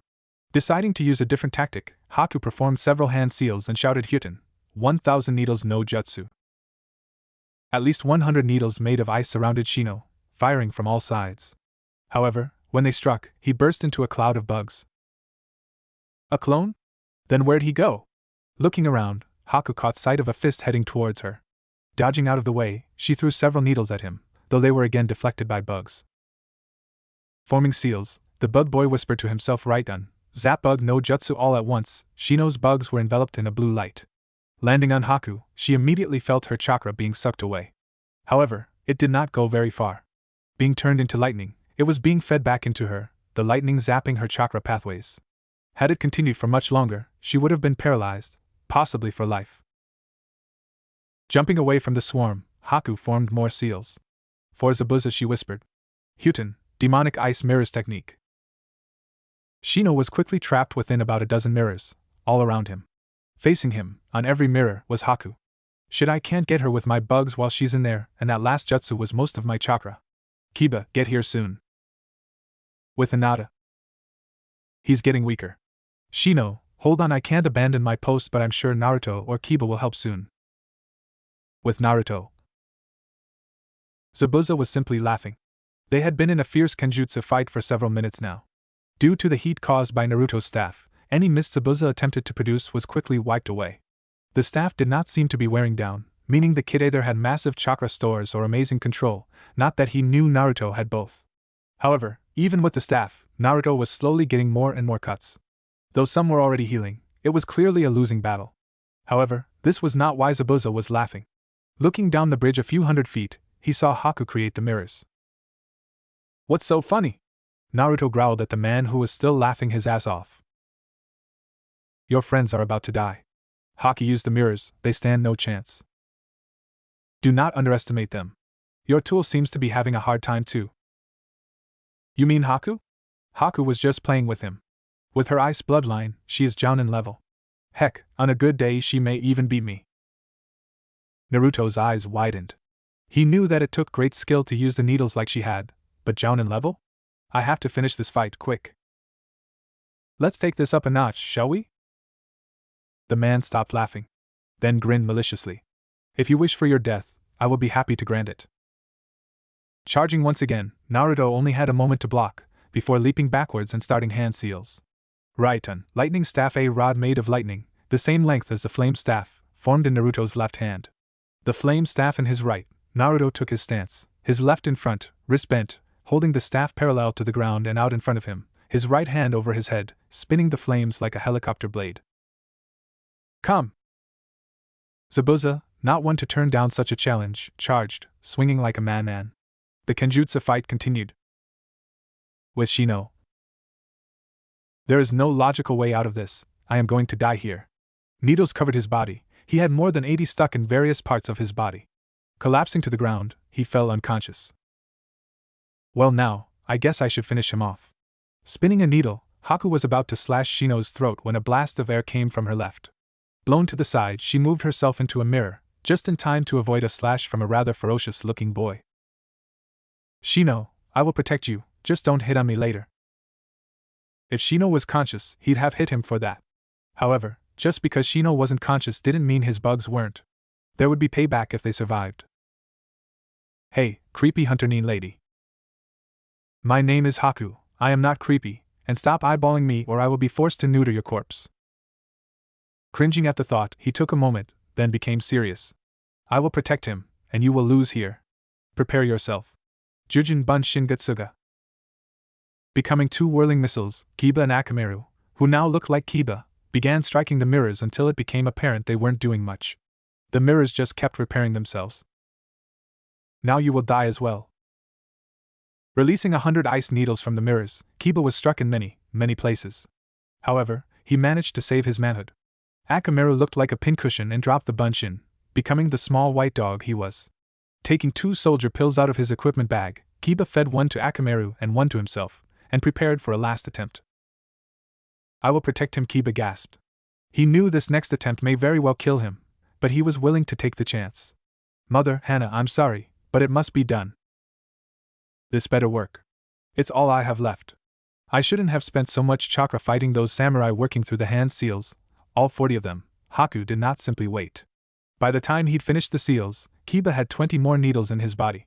He'd managed to dodge enough while making the seals to avoid getting hit in vital spots and without losing concentration. Akamaru, now! A loud growl erupted from the small dog, sounding like a roar created from sound. This had better frickin' work. Kenjutsu, beast release. A gigantic burst of wind launched into the wave of sound, multiplying its power 1,000-fold. The sound/wind wave took the shape of a wolf, and shattered all the mirrors, blowing Haku away, skidding on the ground nearly 200 feet, landing near Naruto and Zabuza's fight. Kiba promptly passed out. With Naruto. The Kenjutsu fight had continued for several minutes, until an attack which sounded like a sonic boom sent a woman flying towards them. Looking at the body, Zabuza bounded away and stopped it from moving. Seeing Haku, body covered in deep gashes from head to toe, with the mask on her face broken, Zabuza howled in anger. If you take away my daughter, I'll take away your girl. Forming hand seals before Naruto could react, Zabuza shouted in fury, Suetun, Water Dragon no Jutsu. A dragon made of water from beneath the bridge appeared, and shot at Hinata at such a speed she couldn't possibly dodge. Hit by the attack, she was immediately knocked unconscious. Zabuza became a blur, swinging his sword around to hit both Tazuna and Hinata, when he suddenly froze in place. An aura of pure unbridled hatred and killing intent were aimed directly at him, so powerful it seemed unnatural. You shall never, ever touch Hinata-chan again. Prepare to die. Naruto looked quite different. He glowed with a red aura of chakra, surging around him, destroying whatever it whipped into. His hands had grown out, and he now had claws clearly visible now that his staffs had disappeared. However, the most terrifying aspect of Naruto was his eyes. Naruto's eyes had changed from their once beautiful cerulean blue. They were now green and with wide black slits in the middle, the kanji for seal in the center, looking as if it was burned in with fire. Naruto's mind flooded with his knowledge. Seals flashed before his eyes, before settling upon one, a gravity seal. In an instant the seal was placed on Zabuza, as if projected onto him. It activated, and he grew heavier and heavier still. Soon, he was crushed to the bridge, the force of the seal starting to crush his bones. Then, Naruto began forming seals. Walking slowly up to the struggling Zabuza, Naruto took one look at his hand. A seal, more complex than anything the Yondaime had created, except maybe those needed for Hiraishin, appeared on Naruto's hand. You will never touch her again, in this life or the next. Fujinjutsu, disintegration seal. Ramming his hand towards Zabuza, Naruto was awed, as his hand came in contact with Haku, who had regained consciousness, and leapt in front of Zabuza. However, in that moment, all of Naruto's chakra was dispelled into the jutsu, and Haku turned to dust. The Kyuubi chakra was gone, and Naruto's eyes returned to normal. Fortunately, the only ones still conscious to see it were one immovable Zabuza, one terrified Tazuna, and a new presence. Zabuza. I see you failed once again. Well, at least after I kill you all, I'll get the bounty for your head. Too bad the cowardly woman who was with you left. I bet she would have been entertaining. The voice was followed by the sounds of many, many feet. Gato Naruto muttered. The army of thugs would be difficult to deal with in his condition. You bastard! Zabuza gasped out. Naruto deactivated the seal, and Zabuza, with his bones half destroyed, stood up. What was your name? Zabuza inquired to the blonde-haired ninja. Uzumaki Naruto. You are strong, but my business is no longer with you. Please, put Haku's ashes into my grave with me, and take my sword. I cannot wield it now, but it is well made. Make sure it gets an owner. Kunai. Naruto tossed the kunai to Zabuza, who turned to Gato. I'll show you a demon! He roared. Though Naruto had killed Haku, he had done so with honor, and she fulfilled her wish to protect Zabuza with her life. She had saved him. However, Gato had just insulted her for that, he would die. Gato, seeing the ninja stand once again, with an evil glint in his eye, raced to the back of his army of thugs. However, this did not stop Zabuza. Racing through the ranks, Zabuza killed every single person in his way, cutting a swath of destruction to Gato. With several spears, pikes, swords, and other weapons protruding from his back, Zabuza stumbled forward, and killed Gato, throwing his corpse off the bridge.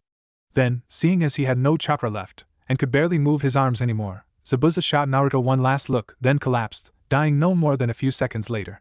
Just like a week ago, heart, lungs, liver, all of his vital points had been, but he fought to the very end. One of the thugs spoke up suddenly. Hey, he was our free pass. Let's just kill this stupid ninja and raid the town. If he's in league with the guy that killed our money clip, he may as well die. His pretty little blue-haired friend over there would make for some good entertainment. She's a ninja, bet she could go on for hours. A larger thug spoke up. However, before Naruto could become enraged, an arrow landed in front of the group. Turning around, they saw the entire village of people all holding weapons. If you even touch any of those ninja, or the village, you will have us to deal with, said a small boy. A chorus of cheers followed his statement. The thugs, looking nervous, decided perhaps attacking a force twice their size wouldn't be a smart idea. Running for the hills, they scattered, and the people cheered.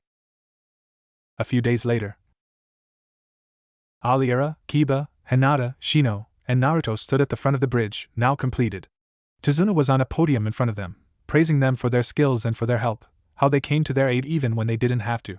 Tazuna paused in his speech, remembering the conversation he'd had with Naruto the night after the battle at the bridge. Flashback no jutsu. Tazuna-san, what you saw was a sealing jutsu that was meant only to destroy parts of a body. I lost control, and I swore to myself never to use that jutsu again unless absolutely necessary. You cannot tell anyone what you saw though. That seal is too powerful to be let alone, and you simply having seen it would cause you and perhaps your family to get kidnapped for information. Put simply, tell no one what you saw. What about your eyes? I mean, that's not a common occurrence either, is it? What do you mean my eyes? What happened? They became green and slit, with the kanji for seal in the middle of the slits in red. I've never seen eyes like those before. Ah, that is not for you to know. Sighing, Tazuna knew he wouldn't get any more information from the boy on what exactly had happened.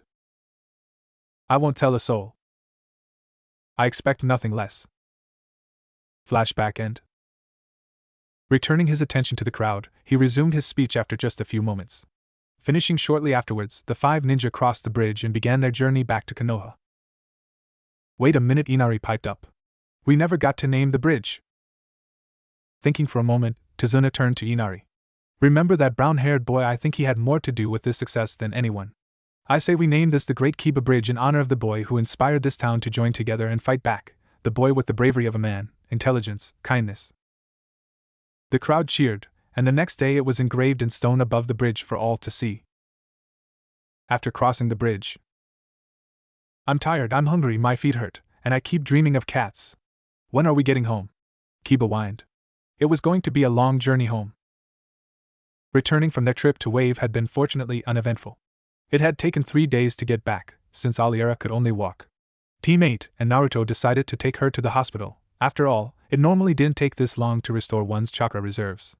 Checking her in, Aliera was taken up to room 309.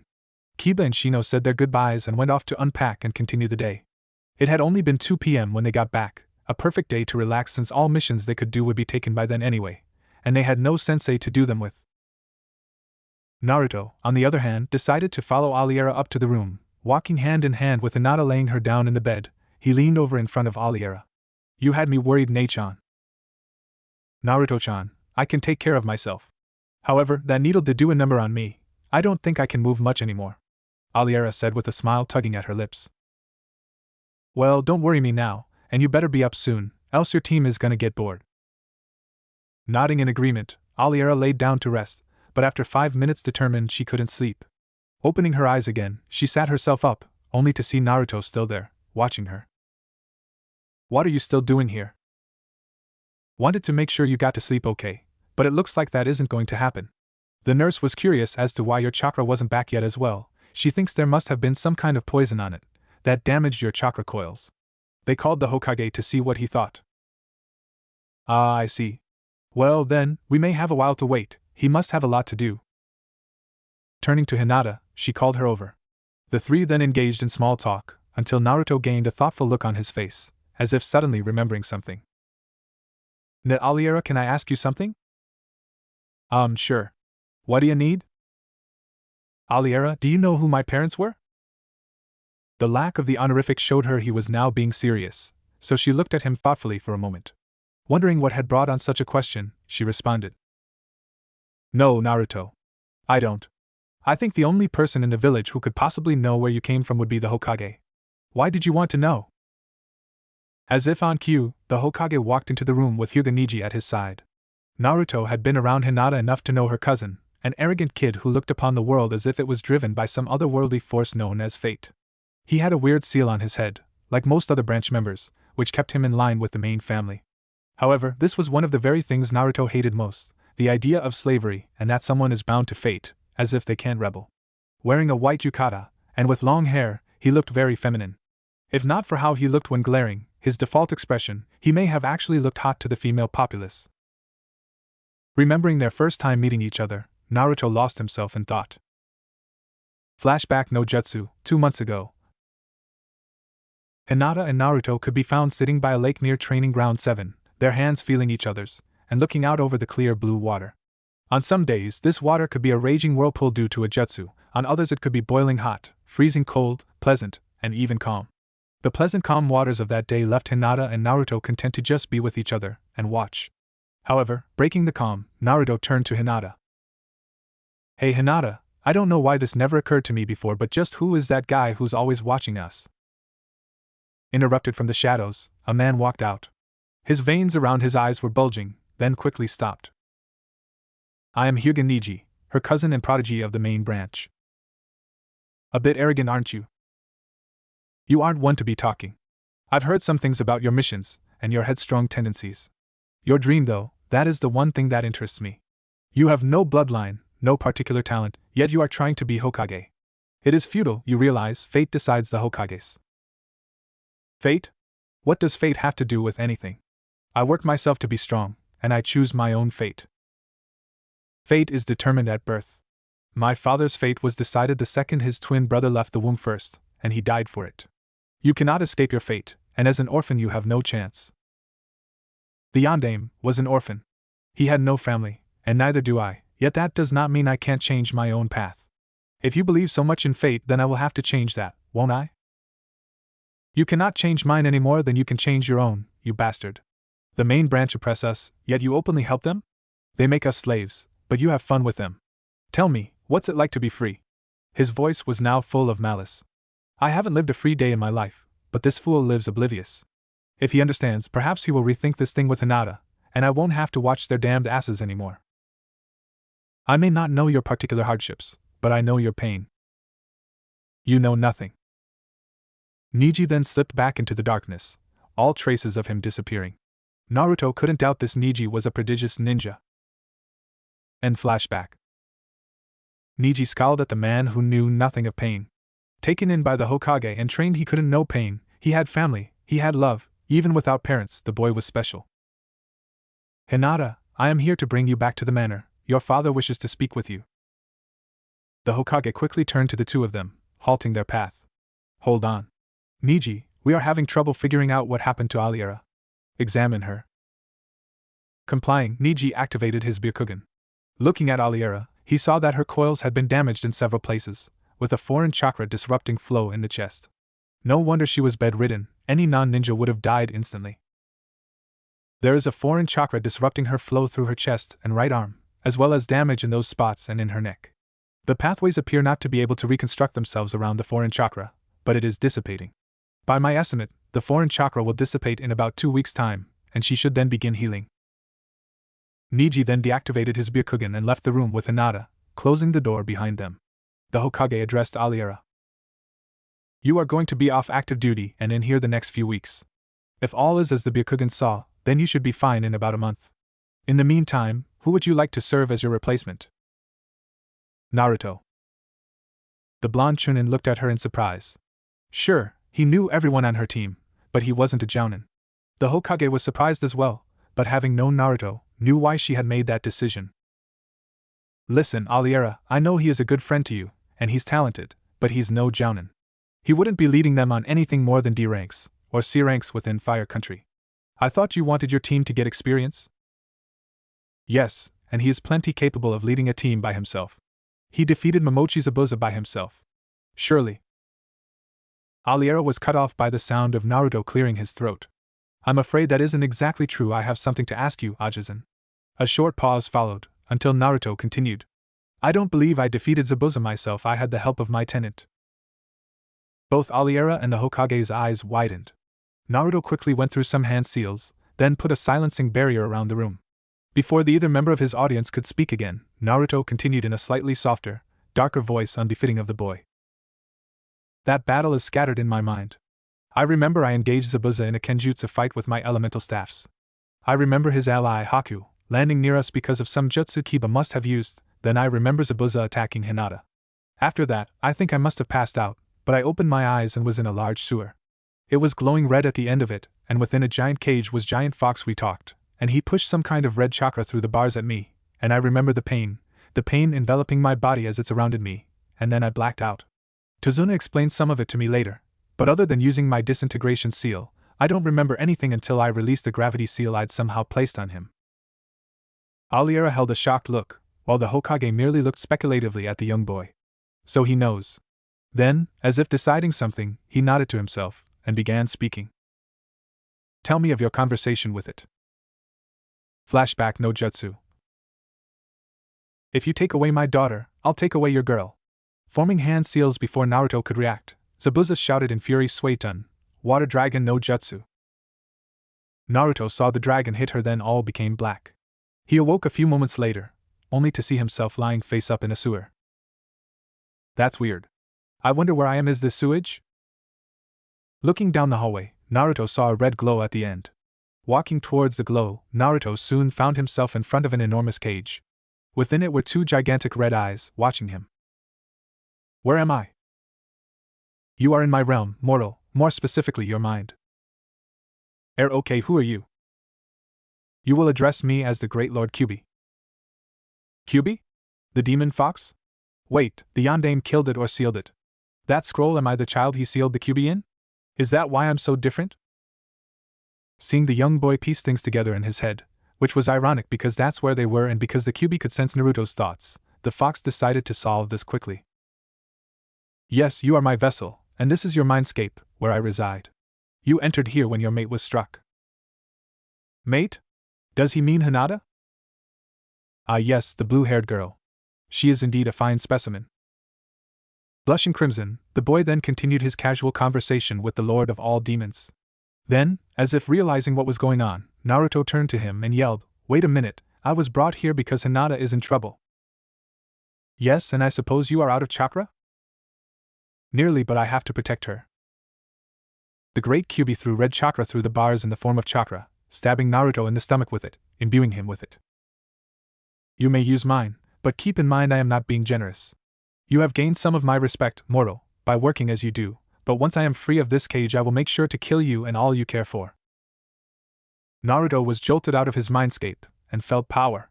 Turning to Zabuza, he felt his new power, and proclaimed in a voice that sounded much like the fox's within him. You shall never, ever touch Hinata-chan again. Prepare to die. End flashback. Sighing to himself, the Hokage spoke. I suppose there is no longer a reason to hide it.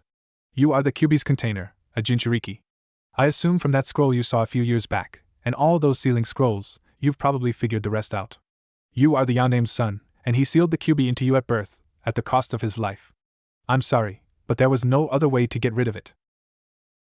Naruto, though slightly angry that this had been kept from him, thought over the matter a bit more. Ajisen, it's okay. I can only imagine what life would have been like if the people knew I was a container. They may have assumed me to be the demon anyway, like a few choice clan had seemed to think.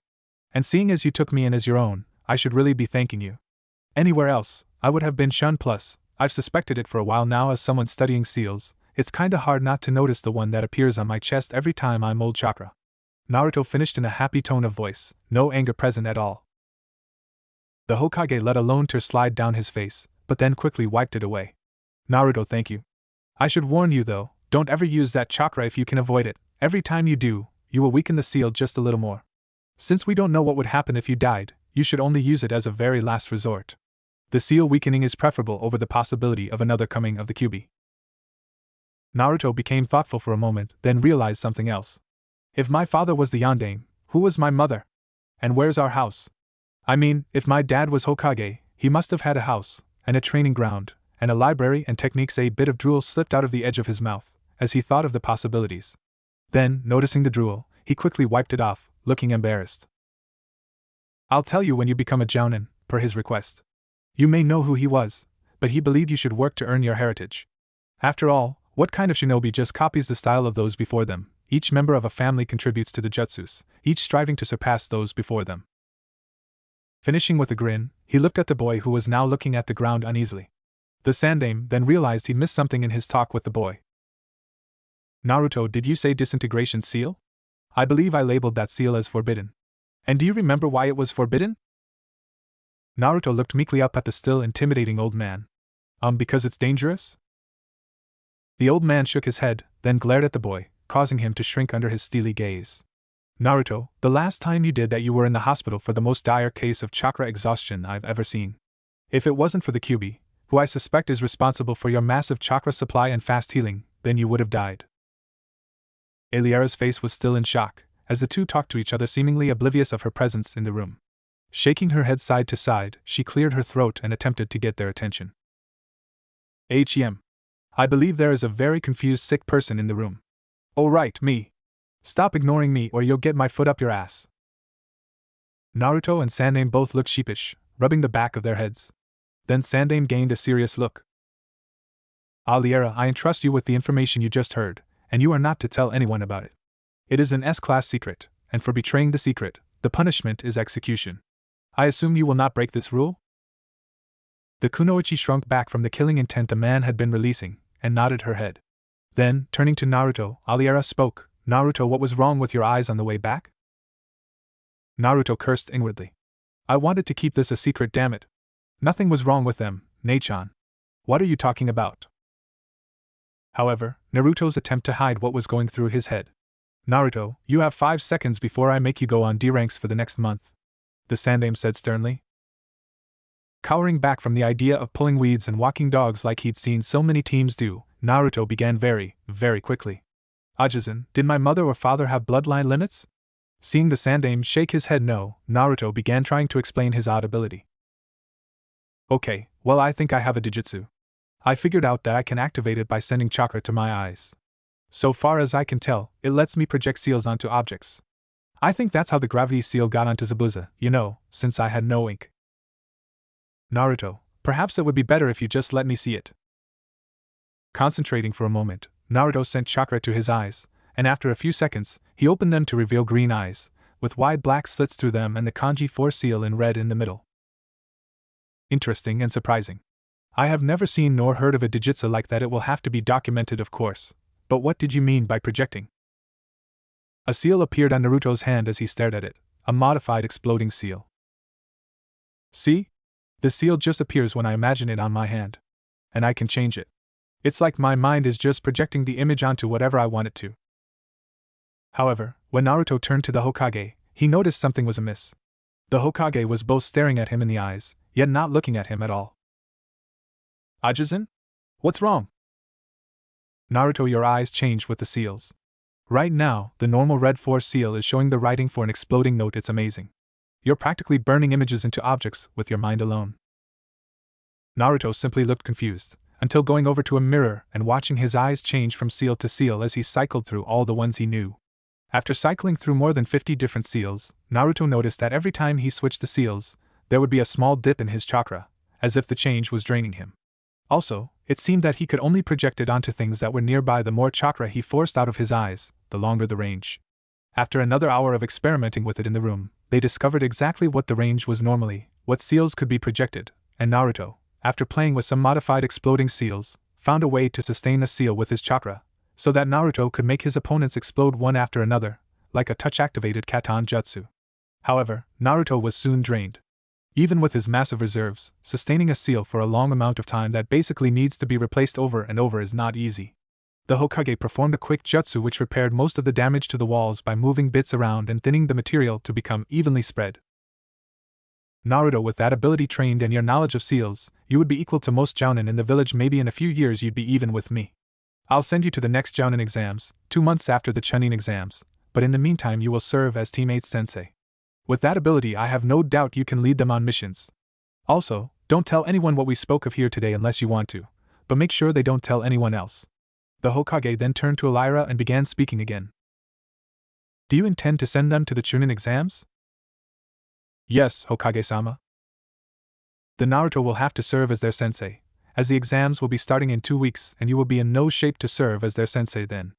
Naruto? Yes? Give teammate these. Handing Naruto some forms that he had brought with him, but had been left forgotten on the table until now, Naruto saw that they were entrance exams. Team 7, 9, and 10 will also be participating. Train your students for the next few weeks. They may be an apt team, but help wouldn't do them any harm. Naruto nodded. Falling back into his teaching role, Naruto stood straight up, then bowed to the Hokage and Aliera, and left the room, removing the silencing barrier. Think my little brother there will make a good Hokage? The Hokage, for once, looked incredulous. Are you kidding me? With his reserves, once he hits Jounin, imagine what will happen. If he combines that bloodline with Hiraishin, then that dream of surpassing the Yondaime won't be so far-fetched after all. Hey, if he's the Yondaime legacy, shouldn't you tell the clans? I mean, I'm not blind. I've noticed more than a few clans that don't like him because of Kyuubi. If you inform them of whose son he is, it would help, right? Aliera, for once I agree with you. Now get some rest. I can't have my best Jounin out of commission for too long. Wait, Hokage-sama. Chapter 18, Aika Paradise, Volume 4. That's me at age 17. The Hokage promptly fainted from a nosebleed. He would be found in her room later that night, still unconscious with a blush on his cheeks. The next day the nurse that found him had won 10,000 raya. Elsewhere, Hinata sat before her father, wondering what could have possibly caused him to actually pay attention to her. I mean, she knew she wasn't very strong with her Byakugan, and that her Juken was different, as though she had bastardized some of the techniques, but she was a pretty good fighter. She had just done a C rank successfully, even if she hadn't done much, but she couldn't complain, it was decent pay. The icy silence continued, tension thick in the air, then Hayashi spoke. Hinata. You are weak. You are a disgrace to the main branch of this family. However, you have a chance to redeem this. If you are promoted to Chunin at this exam, you will surpass the prodigy of the branch family. You cousin Niji? You must beat him, or you will no longer be my daughter. Hinata was shocked. Her father had never threatened her with being disowned before. Niji was a prodigy, how could she hope to beat him? If she was disowned, she would be given the caged bird seal, she would be another slave, and Naruto she would lose the freedom to do as she wished and lose the freedom to see Naruto outside of missions. Hayashi motioned for her to leave the room, which she did. She entered her room and burst into tears. A while later, she heard a knock on her door, and opened it to see an older branch member looking down at her with sympathy, having seen that something was wrong. However, the branch member also had a job to do. She told Hinata to go to the door, and she complied. Standing before her was her savior, Naruto. She threw herself into his arms, and finding comfort leaning into his warmth, he guided her back to her room, where he saw a pillow soaked with tears, and simply sit her down to talk. Hinata-chan, what's wrong? I am going to be disowned. Naruto blinked several times in surprise, then looked into her eyes. He lifted her chin, wiped away her tears with a tissue, and kissed her. This left her in shock briefly, before she forgot what she was talking about, and simply enjoyed it. She surprised him when she broke away, got up, and locked the door. Then, sitting down, she pushed Naruto on top of the lying down face up. Moving towards him, she climbed on top of him, and locked lips with his. Naruto was incredibly surprised. He had planned for the girl to merely calm down, not throw him onto the bed. Sensing that things were getting out of hand, he tried to pull himself away, but couldn't. It felt too good, her legs pressed against his, her resting gently on top of him, and her eyes, which now were just looking at him, with a hint of confusion but mostly just a twinkling beacon. The mischievous grin she wore made her seem like a naughty angel from. Hinata, staring into those cerulean blue eyes, began caressing his whisker marks. He began making purring noises, as though he was a very, very happy cat, and soon she felt a hard lump pressing into her thigh. Looking down, still caressing him while he closed his eyes, she saw his third leg emerge in a tent against her. Seeing this going somewhere, she reached down and pulled off his jacket. He had changed since being at the hospital, having worn a black windbreaker with only his Chunin vest underneath. He'd planned to get some training done with the team, and thus required no shirt. He was also wearing black ninja pants that were a little loose, but had a white length of rope tied around them to serve as a belt. Having removed the offending jacket, Hinata removed his vest and rested against his chest, her hair tickling it as she got herself comfortable.